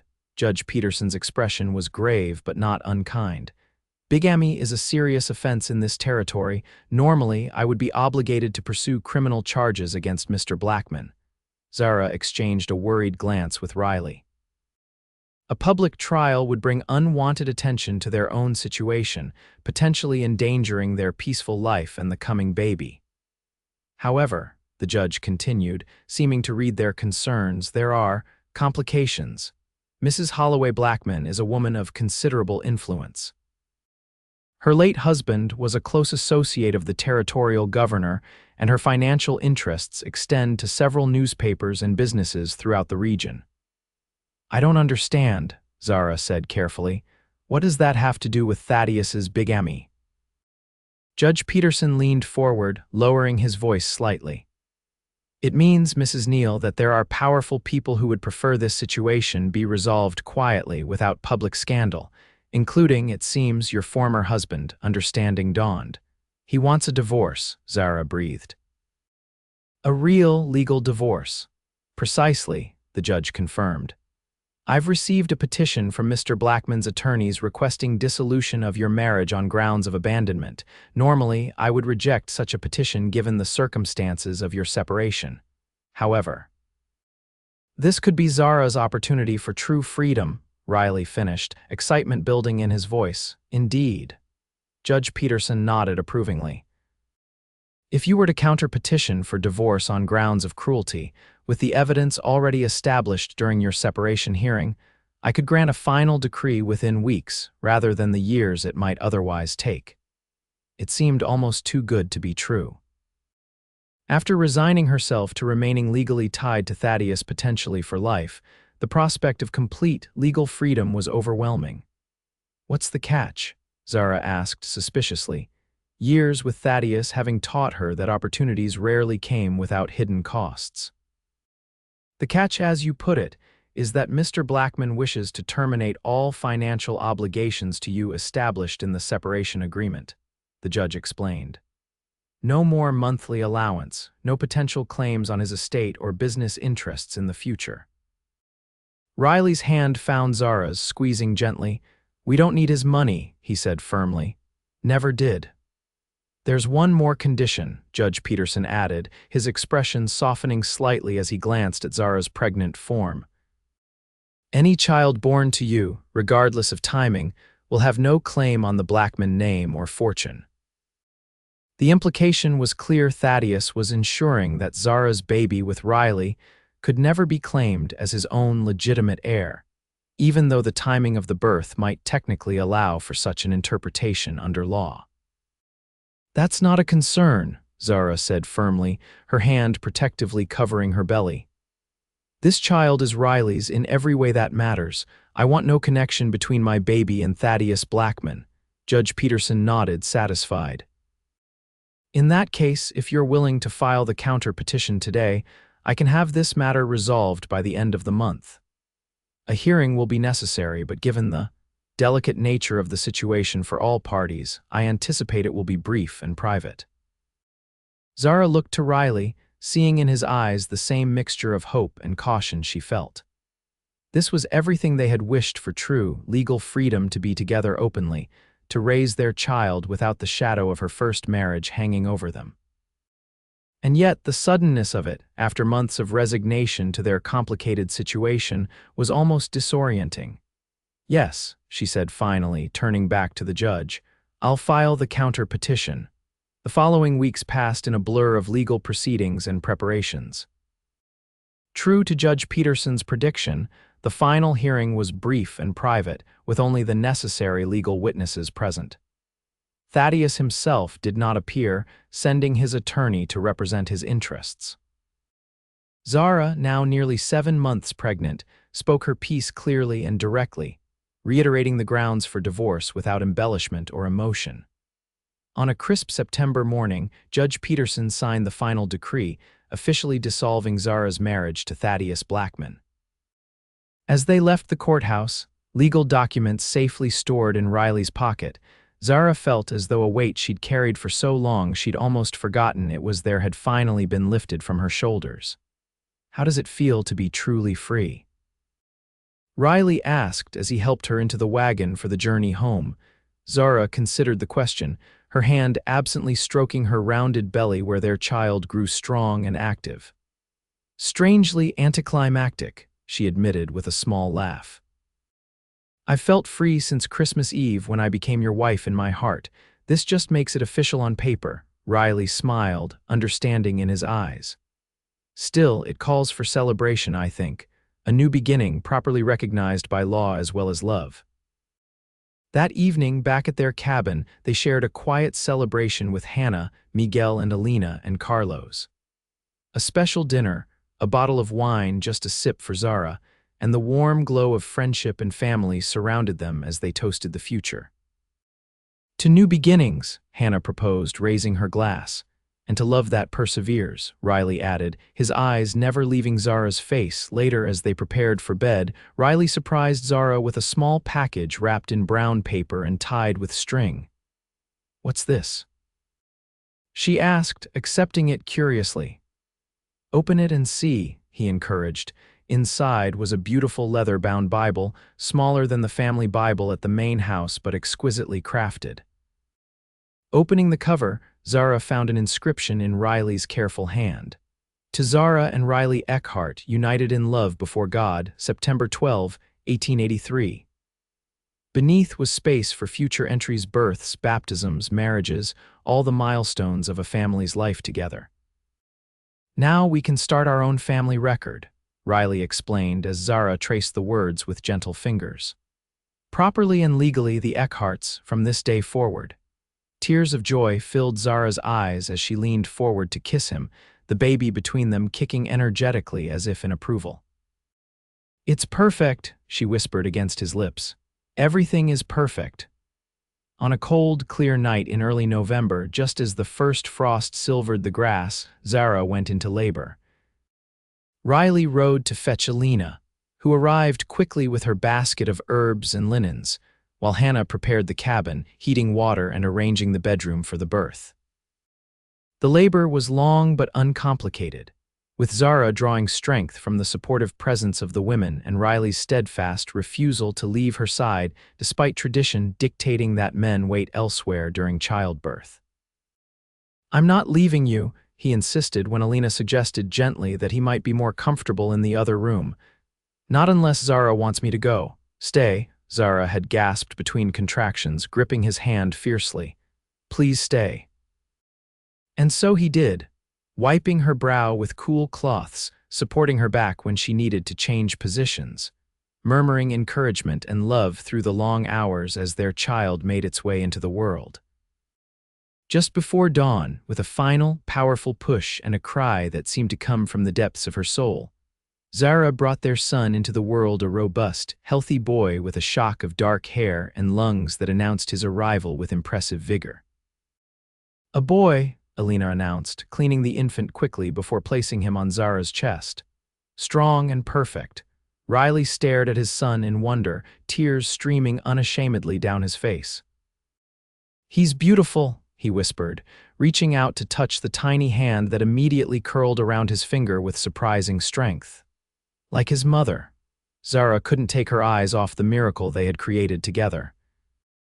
After so many losses, so much pain and fear, here was this perfect new life, solid and real and utterly beloved from his first breath.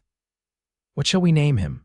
Riley asked softly, his arm cradling both his wife and newborn son. They had discussed names but hadn't settled on one, wanting to meet their child first. Now, looking at his small, determined face, Zara knew. "Matthew," she said with certainty. "Matthew James Eckhart." Matthew for her father, who had died when she was young but had shown her kindness in his brief life. James for Riley's brother, who had never had the chance to grow up. "Matthew," Riley repeated, testing the name. "It suits him. Welcome to the world, Matthew James."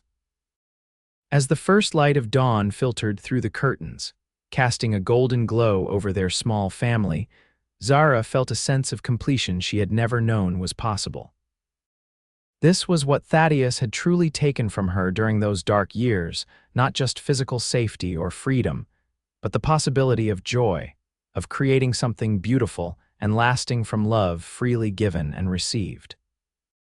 "Thank you," she whispered to Riley as their son drifted to sleep against her breast, his tiny features peaceful in repose. "For what?" Riley asked, his arm secure around her shoulders, his eyes never leaving their child's face. "For finding me that day by the roadside," Zara replied simply. "For seeing value in me when I had nothing, for giving me everything that truly matters." Riley pressed a gentle kiss to her temple. "You gave me just as much," he assured her. "A purpose beyond the ranch, a partner to share my life, a family of my own." "You may have thought you had nothing that day, Zara Neill Eckhart, but you had everything I ever needed."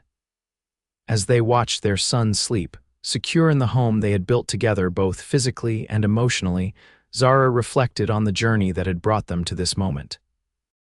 From the darkest depths of abuse and despair to the heights of love and new life, it had been a path neither could have anticipated, but one that had led them exactly where they were meant to be. Outside, the sun rose over the Oklahoma prairie, casting long shadows across the land that had become their haven. Inside, wrapped in warmth and love, the Eckhart family welcomed a new day and the promise of all the days to come, days that would hold challenges and joys, work and rest, but most of all, love that had been tested by fire and emerged stronger for the trial. The abusive husband had indeed left her with nothing, but the cowboy had given her everything, and together, they had created something even more precious than either could have imagined alone.